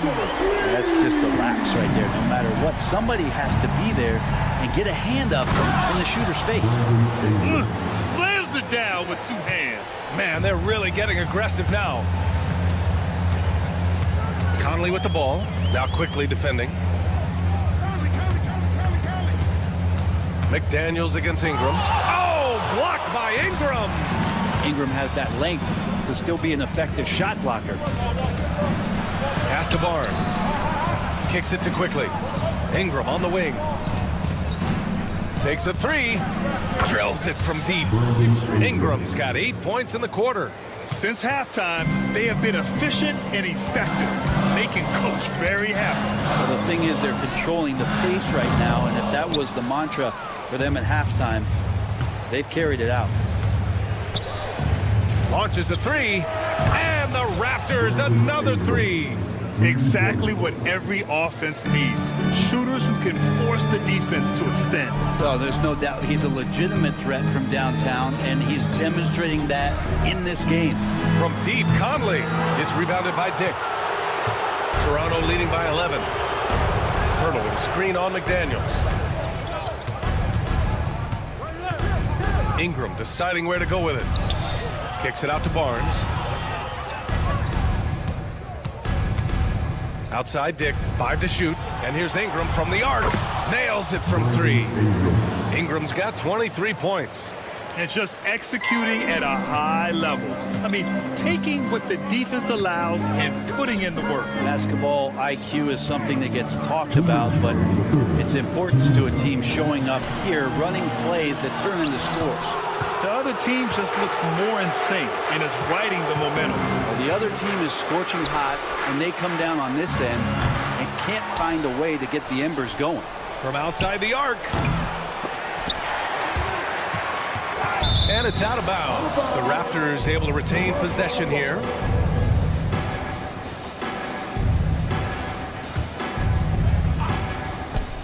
There's a minute 40 left in the third quarter. Timberwolves trail by 14. McDaniels from long range. Hurdle grabs a miss. Ooh, he missed an easy chance to put some points on the board. He won't get a much better look at that kind of shot again here probably tonight. Fires from deep. Ingram can't get that one to fall. Minnesota has gone 1 of 4 here in the third from range. Such a wide open look. Conley's got his first bucket of the game, and he's on the board for 3. Rising up with assertiveness, Conley always recognizes when he should shoot off the dribble. And from the sideline, let's catch up with Allie. The Raptors are still developing. Coach Darko Rajakovic said we're focusing on offensive execution and player development. It's about what we need to do night in and night out, regardless of the opponent. As we grow, we'll teach more schemes for opponent preparation. BA step by step. Yeah, it's a process, Allie. Thank you. McDaniels from long range. Drains the triple. McDaniels got 7 points in the game. He made the most of that opening, teaching the defense a lesson. Ingram finds Pirtle. Puts one up from 19. Ingram can't get that one to fall. That's a decent look for him. He just couldn't convert. 4 seconds separating the shot and game clocks. Lets it go from deep. Out of bounds. The Timberwolves will take it.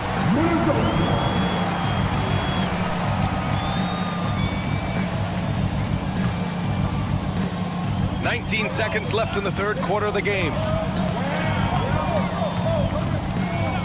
Quickly against Conley. Gobert up top. Left side, Edwards.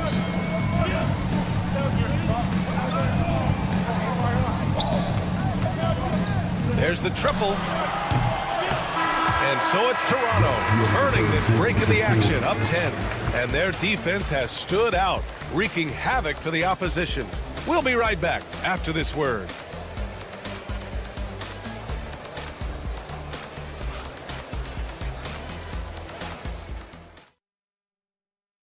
And it's time now to bring you our State Farm assist to the game. And he definitely deserves the award. Reading the defense like a point guard. So helpful to the offensive versatility when your bigs can create, freeing everybody up, and that cut was wide open. With 3 quarters behind us, let's see what this fourth period holds in store. On the court for Toronto to start the fourth. Barnes and Pirtle down low at the 4 and 5. Greedy Dick out there with Emmanuel Quickly. And it's Ingram in at the 3 slot. Randall against Barnes. Here's Gobert. Trying to come right back with a 3 of his own, but it's no good. And Jaden McDaniels picks up the foul. That's his first foul. First personal foul. First team foul. Timberwolves on D. Outside Ingram. For three. Oh, again, Toronto with a triple. And Ingram really can handle either part of that pick and roll. He can be the screener, and then he can roll, or he can score off it. Nice option. Lets the three fly. Knocks down the long J. Ingram's got 9 points now in the quarter. And now we'll get a perspective here on how the hustle game has been going for Toronto.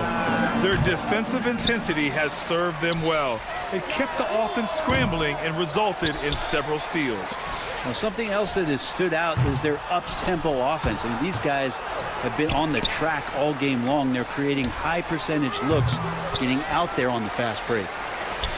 McDaniels from long range. Pirtle grabs a miss. And here are the Raptors now. 9 points in a row, a good run going. McDaniels got room, and they cash it in right away with a quick shot. Yeah, nice dish by Gobert. With his height, he can see over the whole defense. Oh, and there's the whistle on the shot. So 2 free throws for him coming up. The first one falls. Second team foul. Shooting for Toronto. Both free throws good from Ingram. Timberwolves trail by 19. From deep, Conley. The dive for the ball. It's hauled in by the Raptors. It's been a struggle all night long from deep, but doesn't seem like he's lost his confidence. He's still letting them rip. Timberwolves shooting an unimpressive 30% in this game so far. Shot is good by Edwards. That's one of the best three-point shooters. You got to try to scramble the Jets right here and get that guy off the sweet spot. Here's Ingram. The three is up. And it's Gobert with a rebound. Gobert's got rebound number 9 now. What an effort here tonight. For three, Randall. Rebound, Toronto. Pirtle's got rebound number 13 tonight with that one. Ingram on the wing. Fires for three. And again, Toronto, no good. And so Gobert will bring it up for the T-Wolves. It's a 16-point game. McDaniels, that's good. A defensive breakdown. Can't afford to leave him open from range. Toronto has gone 3 of 6 from downtown so far in the fourth. Pass to Quickly. And again, no good by Toronto. The three. McDaniels can't hit. Raptors lead by 13. And here's Ingram outside. Knocks down the triple. Ingram's got 39. Well, that jumper right there, pretty pure from B.I. Sized up the D and just took it. The three from Barnes. Buries it from 3. And the Raptors lead by 19. And they were really able to find the mismatches they wanted and exploit those all night. Great execution from the players and coaching staff for the Raptors. And the huge difference today, the efficiency from beyond the arc. Yeah, once they started hitting shots, it stretched out the D and opened up the entire offense. And one player just stole the show tonight, doing everything for his team. A monster night for Brandon Ingram. Now, this was a showcase night of his skills offensively. From deep, it's rebounded by Minnesota. Gobert with it, picked up by Dick. Shoots, and Edwards with the basket on the assist from Gobert. Great dime by Gobert. Scans the floor well to find his teammates. Ingram with a deep three. Rudy Gobert with a rebound. Conley against Quickly. 35 seconds left in the final quarter. Conley passes to Gobert. For 3, Randall. Rebounded by Ingram. It's been all Raptors. The 3 from Barnes. Gets the 3 to fall. And they came in here with some attitude, and it brought out their best play. Yeah, looks like a veteran team tonight, getting out on the road, playing with assertiveness, confidence, fully in control for this win. The 3. That shot is off. Outside McDaniels from the arc. Off the mark. So no problem for Toronto as they get. All right, Allie, thank you. Well, folks, that's going to do it for now.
Yeah, Kevin, when you're struggling, sometimes you just need that one win to get you going, and then you can be propelled in the right direction.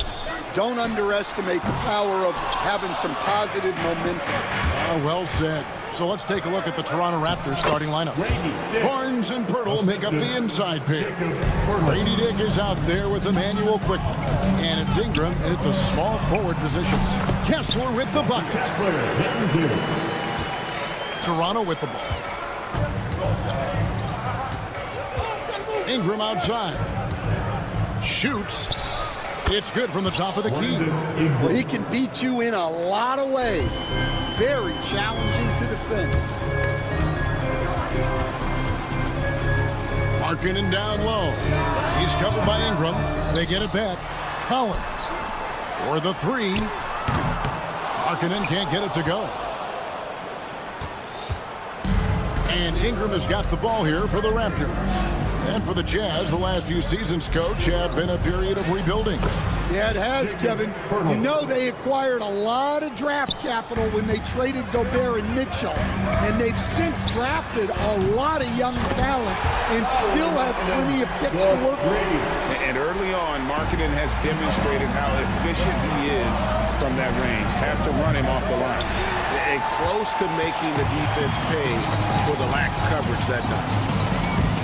And finished off by Collins.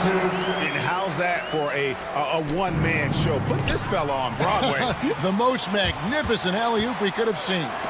Nice ball movement by Utah. Markkanen from outside. And it's Toronto with the rebound. Just about 2 minutes into the game, first quarter of basketball. And here's Ingram from the arc. Nailed from three-point land. 3 points. Ingram's got 5 now. Silky three-point shot by Ingram. Just goes to the arc and knocks it down. That bucket in no time at all. Both teams running perimeter-oriented plays that are working. Well, you know it's become a three-point shooting league. Teams shooting a steady diet from outside. And it's Ingram missing. Rare you'll see him miss such an open look.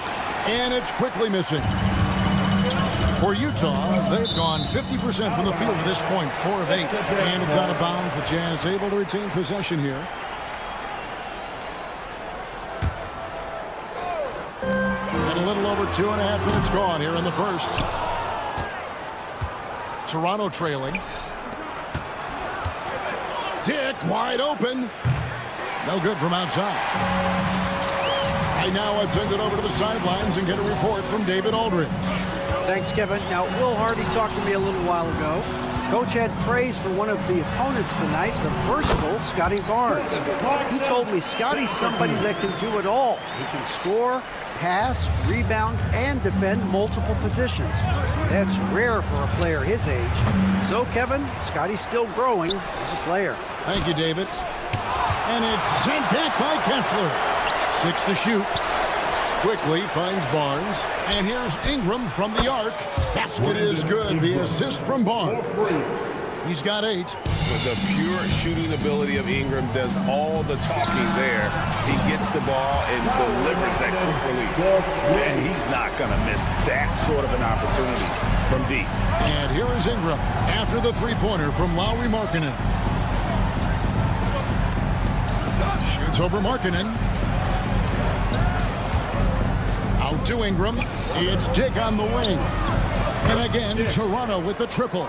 And whenever Dick is getting a pass, if he has any chance to get off a clean jumper, you know it's going up. Now, here's Collins.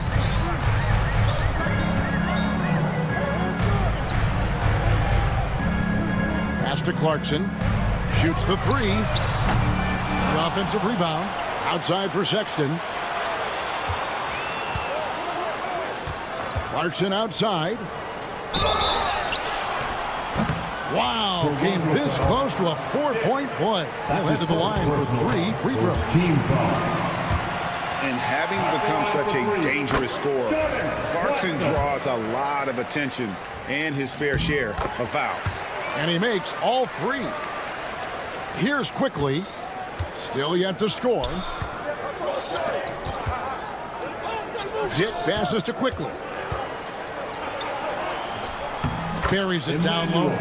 And all the attention goes to Dick's jump shot, but he's a willing passer as well.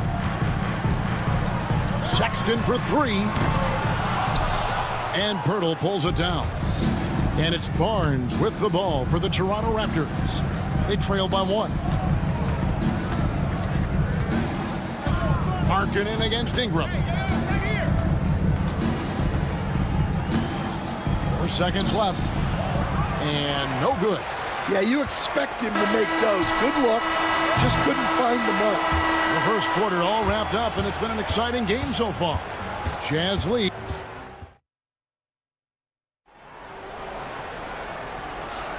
Some good action already in this one, but a fairly even matchup after the first quarter of play. And guys, what's your take on Utah so far? Attacking, drawing fouls. They won that first quarter at the line.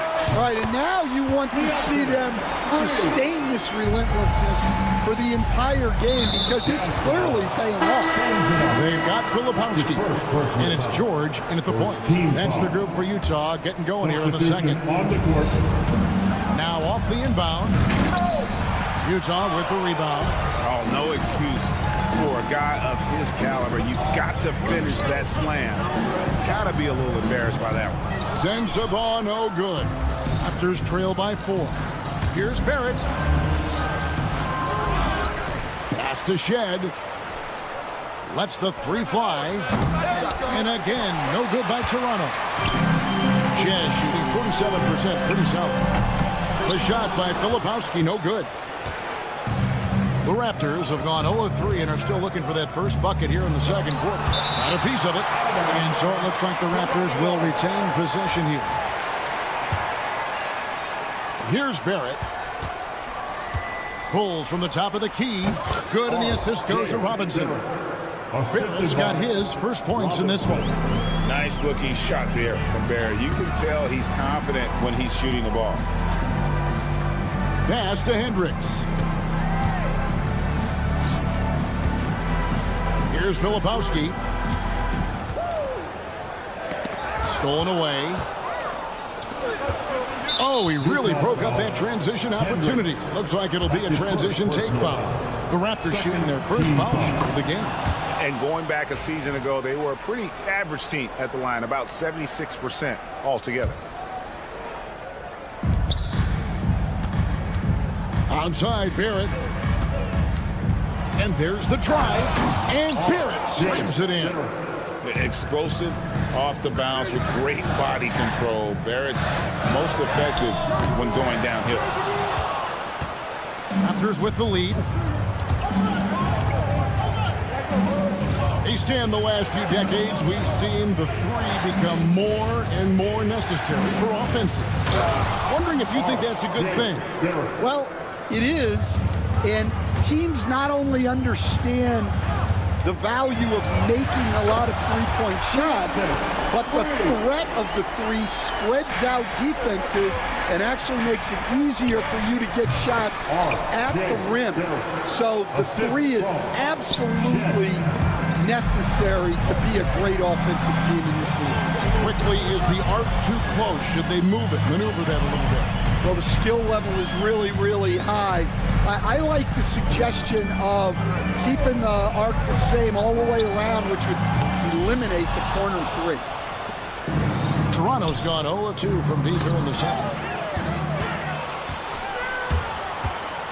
We're just over 2.5 minutes into the second quarter. Juzang, good. And we'll get a look at how the hustle stat game has been going for Utah. Well, so far they've done a great job of reading the offense and repeatedly putting themselves in the right place to interrupt the play and force turnovers. Another thing that stands out is how they've contested shots. They're not making it easy for the opponent, and it shows with those block numbers. With a short break in the action gives us a chance now to send it over to David Aldridge. Kevin, thank you. The Utah Jazz last season became one of the first teams in the league to move their games to broadcast television. It's a gamble, but they just about tripled their reach. And with the rapid growth in the region, they have a chance to attract new fans. Kevin, no doubt, other NBA teams are keen to see how this goes. Oh, David, no question at all.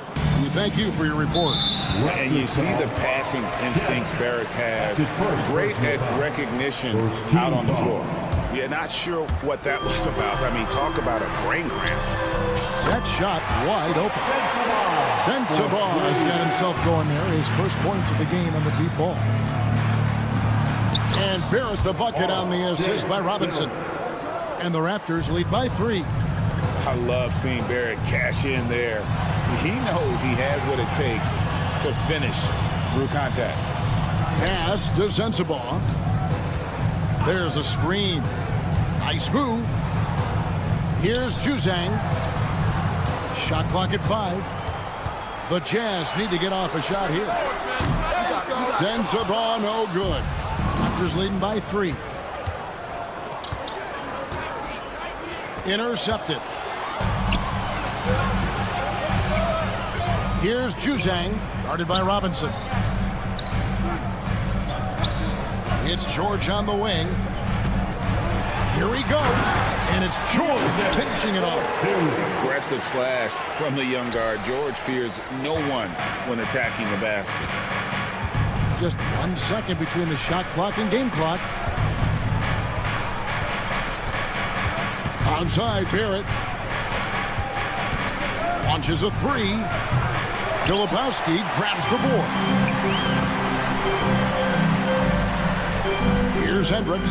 They set the pick. It could go. Barrett. 2 minutes are allowed to review the play. And we are not going to halftime just yet. Officials signaling they are going to review the tape. And even though, you're thinking maybe we don't need the replay in a situation like this, still plenty of time left in this game, and really it's about getting the call right. And some good action through the first 2 quarters as we reach halftime. It's the Jazz. They lead by 2. From Delta Center, back in a moment. Drum roll. They're thinking about this shot. And if you're just joining us, we've played through the first half in a game that's been fairly even so far. R.J. Barrett has been exceptional here, guys. That first half looked like a dunk contest mixtape. Was just destroying the rim. Well, they've got to build a wall immediately because he'll just keep attacking like that if they don't. So the Raptors 5 right now. Barnes and Pirtle make up the inside pair. Emmanuel quickly out there with Dick. And it's Ingram, and it's a small forward. Sexton's shot is good. We'll see if they can finally hold on to a lead. It's been back and forth all night. Well, this is why the fans are here. Each team trading blows, increasing the entertainment value. And that shows you a bit of Collins' all-around game and why he's so valuable at both ends of the floor. Markkanen passes to Kessler. Here's Dick. He's covered by Clarkson. Out to Ingram. Fires from deep. Rebounded by Clarkson.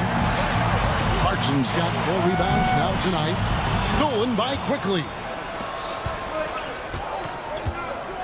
On the wing, Barnes. Stolen by Collins. And he'll be shooting his first free throw of the game here. That's his first personal foul. First team. And Coach, you watch Markkanen. He's a perfect fit for today's NBA, isn't he? Yeah, a big guy who can shoot the ball, Kevin. And look, he's learned to put the ball on the floor, go to the basket. He's a lot stronger than people give him credit for.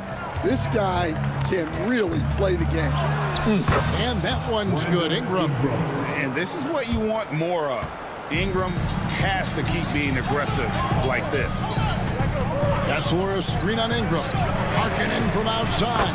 Gets it to go from beyond the arc. Markkanen's got 4 points in the quarter.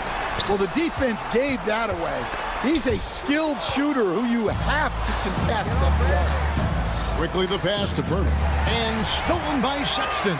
And here's the fast break. Clarkson leading the way. Outside for Sexton. Outside Collins. A 3-pointer off the mark. And they had some botched coverage that turned into no coverage. Good ball movement here by the Raptors. Here's Ingram. And he banks in the layup. Ingram's got 15 points. And we've seen this type of effortless dominance from Ingram before, growing accustomed to carrying the load. Kessler setting the pick for Sexton. In the corner, Collins with it. Here's Markkanen. Down to 5 on the shot clock. Kessler passes to Markkanen. And they force the shot clock violation. Great team. And those are the kinds of mistakes that are magnified when we're talking about a game down the stretch. So Utah ends up going with the new group. In Toronto, they've gone 3 of 6 in the third quarter, 50% from the field. Here's Shed for the lead, and he sinks the layup. And the Raptors lead by 1. And not even 3/4 out of the way. So many lead changes. The fans, guys, are getting their money's worth. Heck, I should have paid to watch this one. It's been a nail biter. Here's Juzang. Pass to Filipowski. Here's the 3. Drills it from outside. Filipowski's got his first bucket of the game, and he's on the board for 3. Here's Robinson. Here's Shed, stolen by George. And now Utah, fast break. He lobs up the alley-oop pass, throws down the alley-oop slam. Playing with high energy, outworking the defense up the floor. Yeah, the commitment to run is paying great dividends on the break. Well, the numbers show it. R.J. Barrett much more comfortable shooting from the corner. Here's Juzang, and Utah another 3. Both teams running perimeter-oriented plays that are working. Well, you know it's become a three-point shooting league. Teams shooting a steady diet from outside. And this is who Barrett is, a competitor, someone who looks to get revenge whenever he can. And it goes out of bounds. That went off Robinson. You love the pressure he's putting on them. Almost had that steal. Yeah, deflections are a stat that a lot of teams track, disrupting the offense's rhythm and flow. For 3, Barrett. And that's good. Robinson picking up the assists. Robinson's got 3 assists now in this one. Here's Hendricks. He has 5. Knocked away. Another shot. Shot's good by Sensabaugh. Sensabaugh's got 5 now. And if I'm his coach, I'm very pleased with this kind of energy on the offensive glass. Textbook play. Second personal foul. First team foul. 20 seconds left to play in the third. Barrett, no good.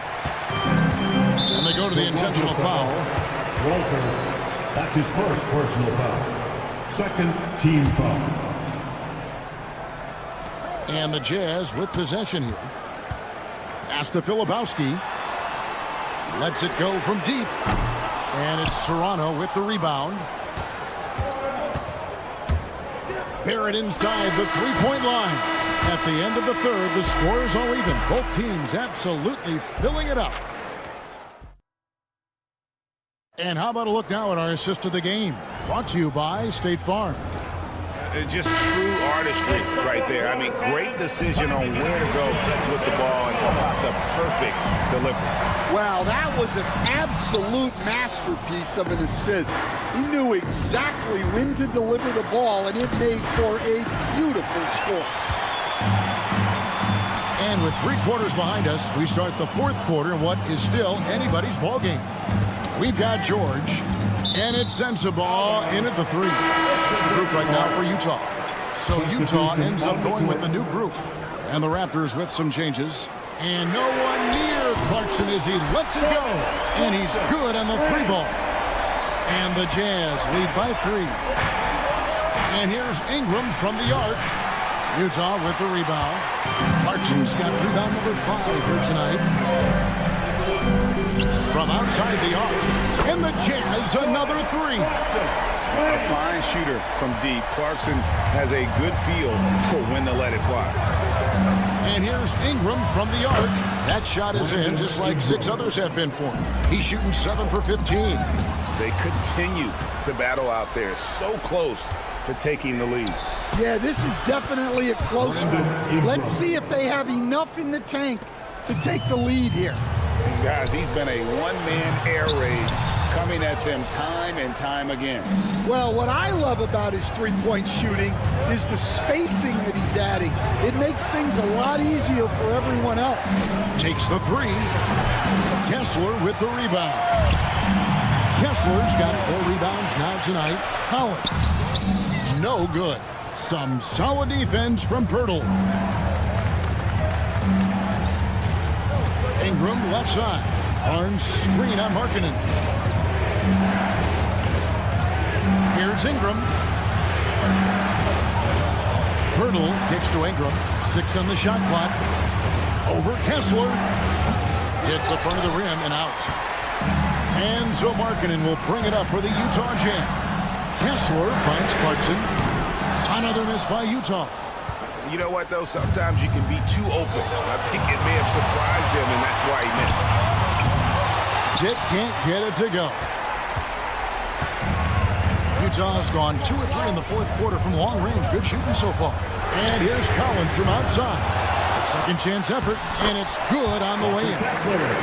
And the Jazz lead by 2. And the D getting outworked there on the putback. Can't let that happen.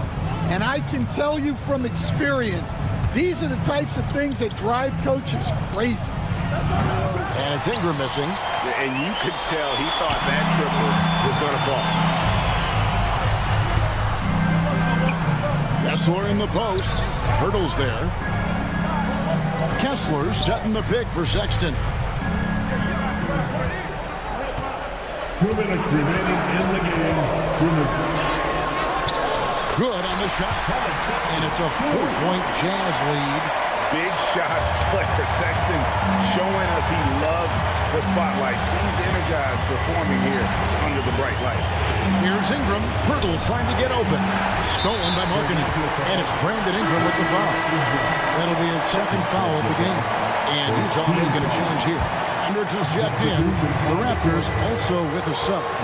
Barrett's checked in. In the corner, it's Kessler. Barrett against Sexton. They double him with Clarkson. Barnes kicks to Ingram.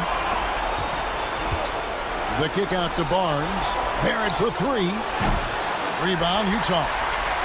Kessler's got 6 rebounds now in the game. On the wing, Markkanen. 3-pointer. It's rebounded by Scotty Barnes. Here's Ingram. Solid play in the low block, and that one's good. Ingram's got 15 points here in the second half. And I love it when Ingram works for that high percentage look. Such a high basketball IQ. And to look at how the offensive approach has been going here so far for the Jazz. Well, they've been absolutely on fire from deep. And until the defense offers more resistance, the coaches are going to keep encouraging them to let it fly. And one other thing they have done well has been scoring in transition, looking to run whenever they can. And that one's good, Ingram. Well, this is what he does. A proven scorer in the play. Clarkson against Barrett. Out to Clarkson. Knocks down the trifecta. Big time basket at a big time moment. Yeah, don't you just love to see a player embrace that kind of pressure? Quickly the pass to Ingram. Shoots over Markkanen. Some nice ball movement here by the Raptors.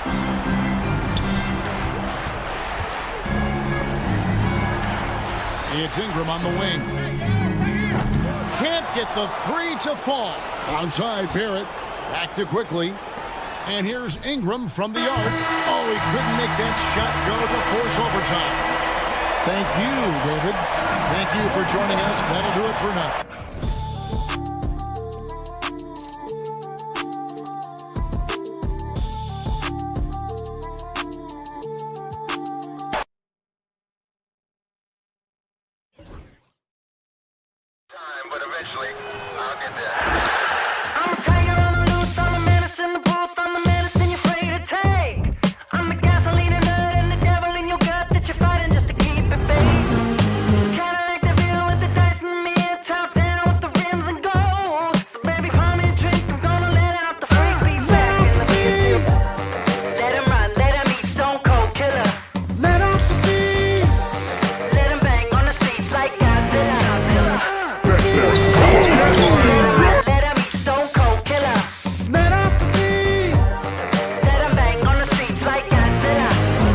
Dogs looking bad.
Grab some popcorn for this face-off at the center position tonight, Grant. Oh, no question, B.A. I mean, these bigs bring the size and skill.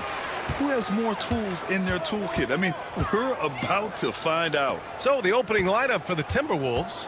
Ant is at the 2 with McDaniels playing the 3. Julius Randle out there with Rudy Gobert. And it's Conley in at the 1. Now here's Collins. Stolen by Collins. Lets it go from deep. Kept alive. Kicks it out to Markkanen.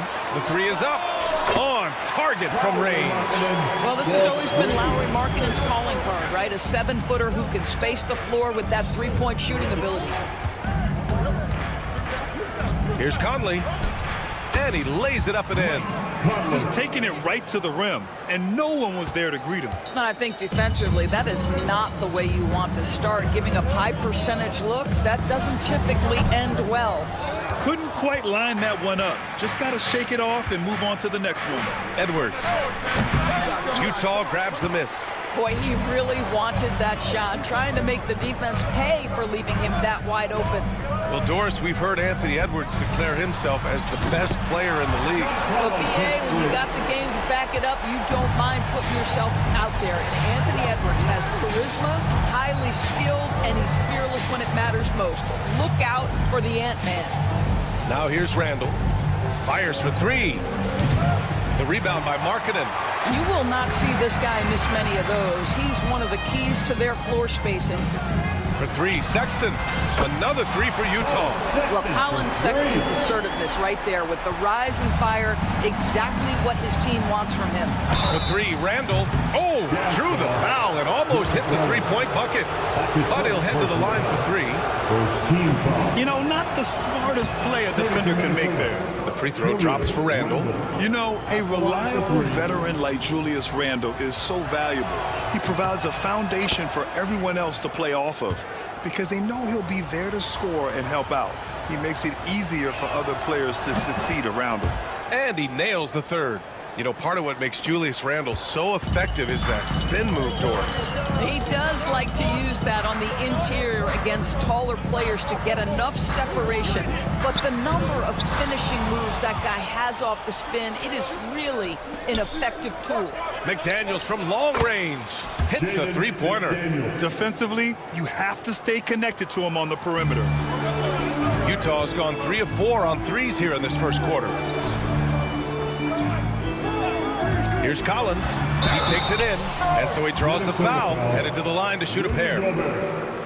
Rudy Gobert picks one up. And the agility Collins possesses is impressive, using it well to force fouls on the drive. And good on the second, so he makes them both.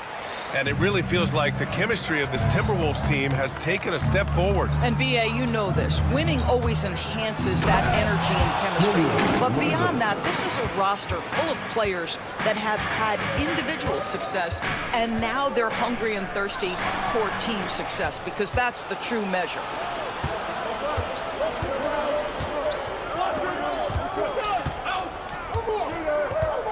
From deep. Kessler with a rebound. The Jazz have gone 3 of 5 here in the opening quarter. From behind the arc. Collins, no good.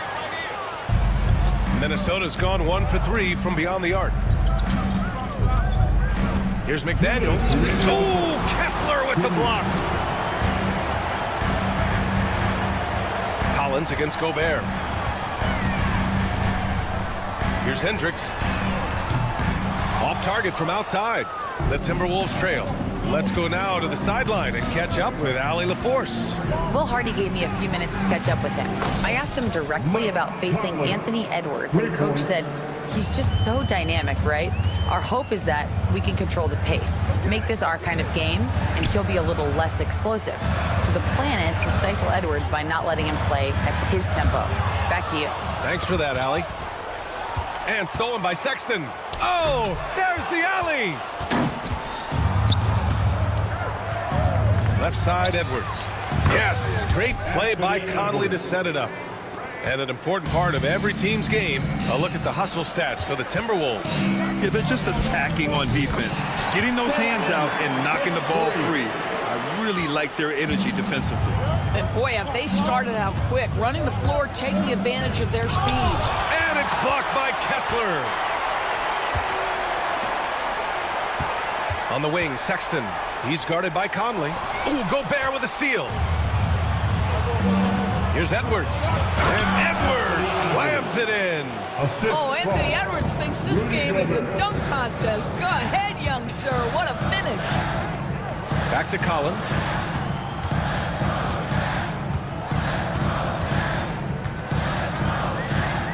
And the whistle blows. It's going to be on Anthony Edwards. That's his first foul. Personal foul. Second team foul. Here's Markkanen. Collins with a screen on McDaniels. Markkanen inside. Working on McDaniels. And he got the whistle on the way up. So he'll be headed to the line for a pair. Second personal foul. How about the update by Markkanen? Gets the defense committed. Once they're leaning, turn the lights out. He is so good at drawing contact. Markkanen hits them both. Two-part equation. You have to be aggressive enough to get to the line, then talented enough to sink them. DiVincenzo with it. Miller outside. Outside, DiVincenzo. Well, it's been a high-scoring, competitive game through the first quarter of play. Timberwolves ahead.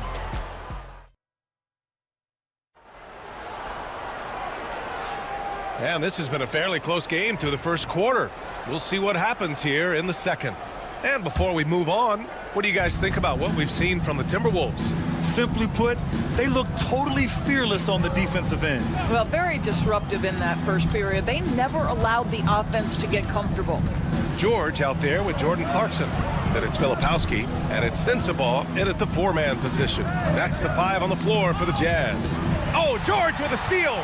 And now the Jazz on the run in transition. Knocked loose, and they recover it. Clarkson passes to George. Kicks it out to Clarkson. Knocks it down from distance. Clarkson's gotten himself going with a triple, his first basket of the game. And guys, what do you think about the hustle stats for the Jazz? Well, their hands resulting in plenty of steals in the early going, keeping the opposition there off balance. You've also got to love how their defense has been contesting so far, denying shooters to this point. Now here's Clarkson. Here's Filipowski.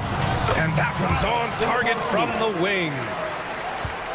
Timberwolves trail by 3. Outside, DiVincenzo. Soft touch off the glass. DiVincenzo. And so George will bring it up for Utah. Well, the Jazz are one of just 10 NBA franchises to never win a championship, Grant. Yeah, you know, it's so hard to believe considering they had the 4th best winning percentage in NBA history. Think about it. If it weren't for one Michael Jordan, they'd probably have 2 rings. Joe Ingles has a great feel for understanding when to shoot the jump shot or when to attack off the bounce. That is not bashful right there. Here's Sensabaugh. Yet to see a basket. Here's the pick. Ingles against George. Pass to Juzang. Shot clock at 5. Three-pointer. Hauled in by DiVincenzo. Minnesota's gone 3 of 6 from deep so far.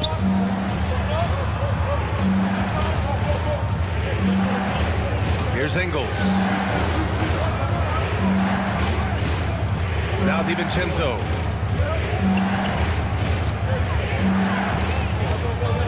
Three-pointer. Alexander Walker, the pass to DiVincenzo. Reed for 3. Doesn't go, and he's 0 for 1 from the floor. Utah has gone 1 of 4 from three-point land here in the second. On the take. Oh, my! That's why we had those breakaway rims. Dude, he risked pulling the whole thing down to the floor right there. Up top, Alexander Walker. Now here's Ingles. Defense right on him. And a miss there on the triple. Boy, a wide open shot from his favorite spot. That is one he'd like to have back. Here's Sensabaugh. No good on the 3. For Minnesota, they've gotten just 2 of 6 field goals to go in the second. All right, let's get a report from Allie. Well, the Timberwolves, no doubt, a team to be reckoned with. Coach Chris Finch said, we come in every single night and compete. No matter what the circumstances are, we expect to win. We root for each other, so I feel like we have all the makings of a tough team. And they have reason to be confident, Allie. Thank you. Oh, wasted no time on that one. Juzang's got 5 points in the quarter. What a beautiful stroke from range. Defensively, you've got to try to take him out of his comfort zone. And when you talk about guards who can really attack in the lane, Jordan Clarkson is on that list, Doris. BA, there are just certain guys who are comfortable operating in tight windows. Clarkson's mindset is score. He's got a great sense for where and when to pull up into his shot. He can burn you from three. Little bit streaky, but boy, he can really get on a hot streak. Now here's DiVincenzo. There's 49 seconds left in the second period. Back to Reed. Launches it. It's hauled in by Sensible. Utah leading by 5.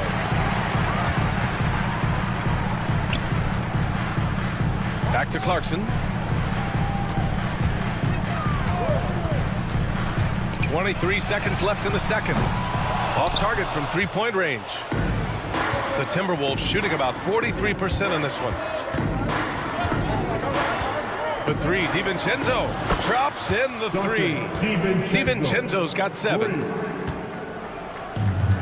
Pass to Filipowski. Here's Juzang.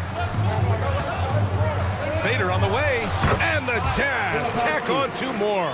Boy, you cannot leave him alone like that. Good form on the fadeaway jumper. And we're through the first half of play here in what's been a good one. It's the Jazz up by 4, and we'll see you back here after the break. Third quarter action in just a bit.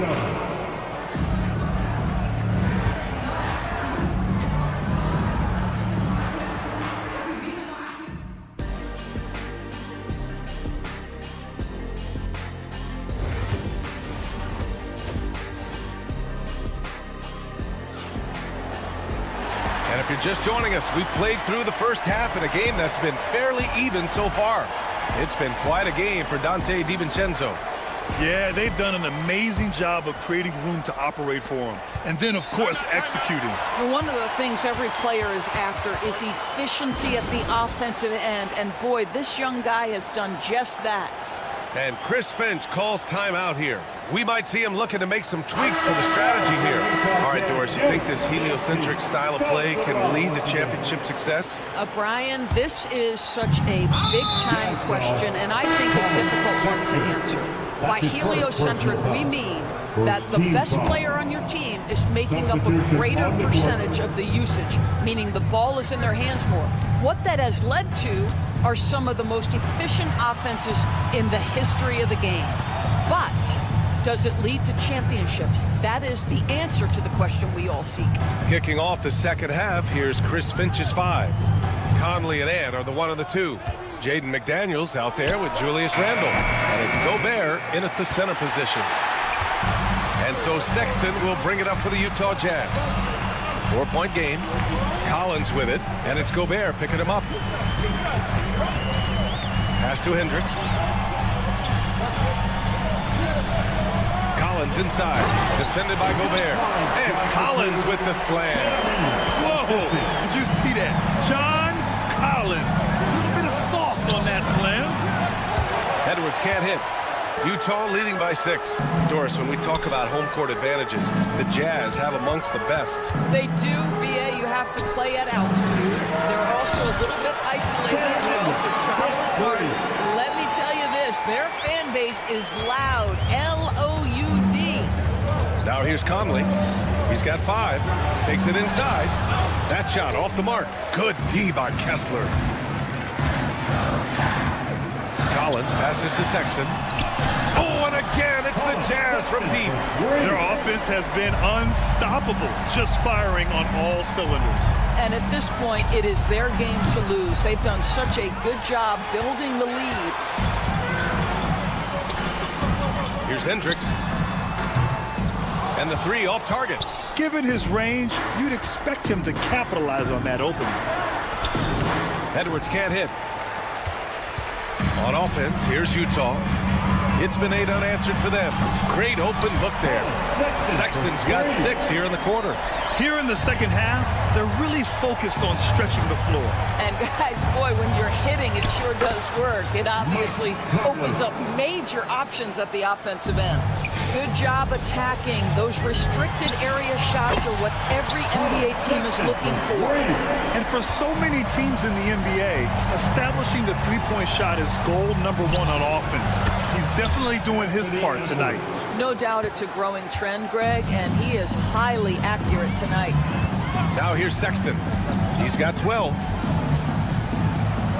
Right wing. Here's Hendricks. Tried to answer back, but that 3 is off the mark. McDaniels from long range.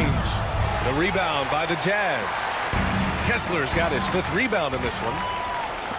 Here's Randall. And it's Randall with the jam. Wow, excellent explosion off his feet by Julius Randle. There aren't many more dominant defenders in the NBA than Gobert. Well, that's definitely fair to say, B.A., because his defense has an outsized influence on a game. The inside presence changes an opponent's game plan. Utah with another miss. Timberwolves trail by 11. Third quarter action. Just under 3.5 minutes have passed. Utah's gone 4 of 7 from 3. A good percentage in the third quarter. For 3, Collins. He buries it from 3. Collins has got 5 points now this quarter. And sometimes Collins makes this look so effortless, as if the 3 shot is just that easy.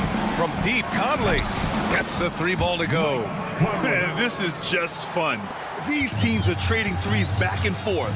Well, that 3-point shot just gives you so much room to operate on the offensive end. Now here's Collins. 10 points for him. Down low.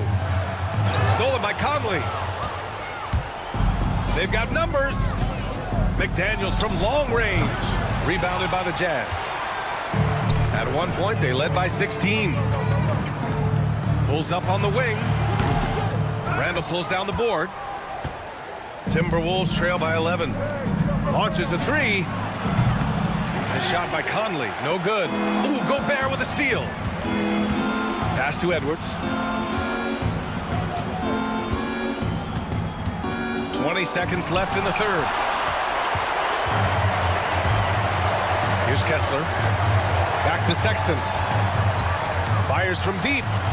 Utah with another miss. Edwards fires from way outside. Got it off in time. Oh, and the release was before the buzzer, but it's off target. And so it's the Utah Jazz closing out the quarter. And it's time to bring up the State Farm assist to the game.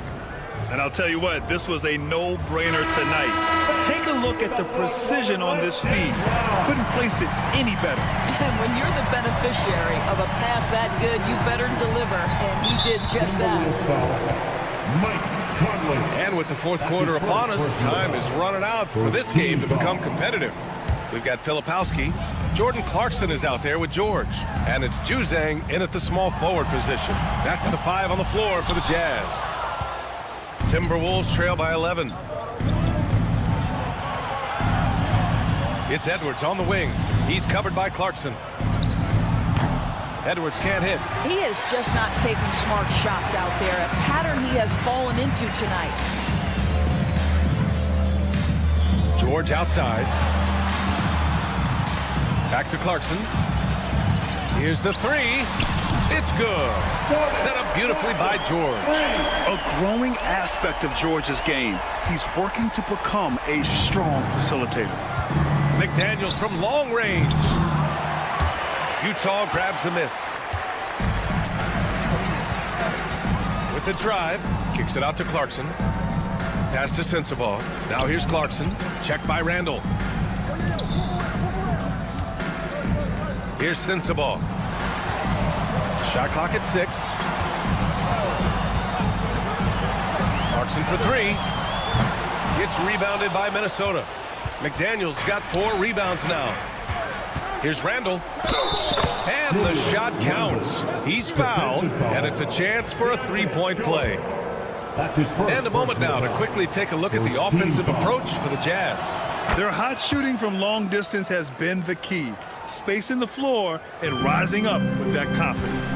Well, I also noticed, guys, how much they move the ball in this one. Selfless, willing to pass the ball to a teammate with a better look. Timberwolves trail by 11. Conley looking for an opening. Pass to Gobert. And Gobert showing some mobility. And a miss there with a chance to cut the lead to single digits. And the whistle blows. It's going to be on Anthony Edwards.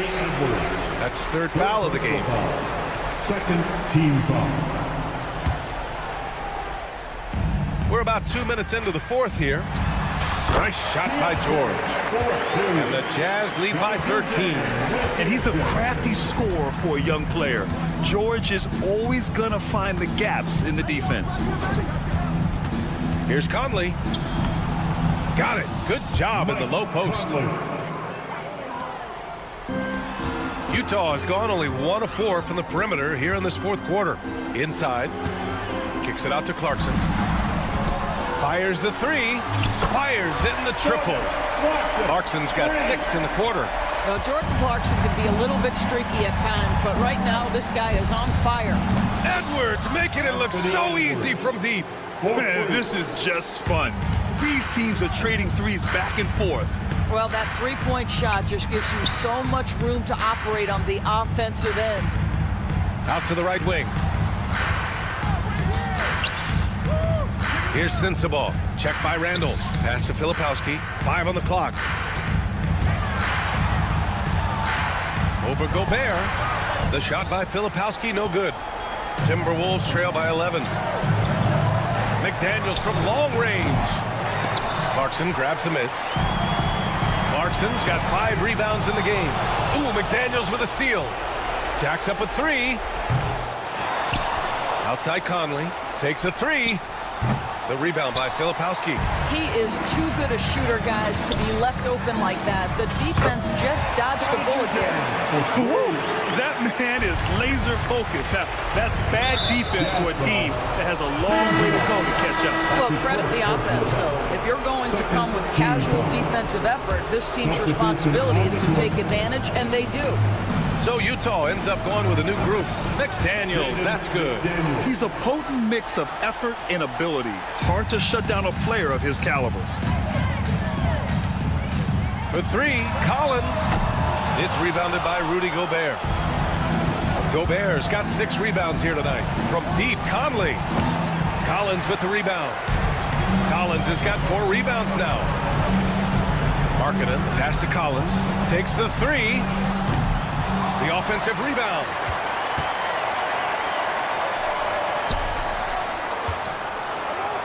For 3. Drills it from deep. And the Jazz lead by 14. Barring a miracle comeback, this one is wrapped up. They were able to control the tempo and flow of the game, and it will end in a victory for the Jazz. And at first glance, it appeared to be an easy win for them. However, they had to weather some storms along the way, Grant. Yeah, in terms of competitiveness, it was a lot closer than the final score indicates.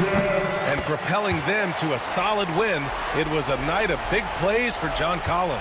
This guy has been shot-making all night long. He commands the rock and takes over. And here are the Jazz. At one point, they led by 16. The 3 from Sexton. Randall pulls down the board. And Minnesota with possession here. Trailing by 13. Edwards fires from way outside. Kessler with a rebound. And so Sexton will bring it up for the Jazz. This one for 3. Rebound Minnesota. Outside Edwards.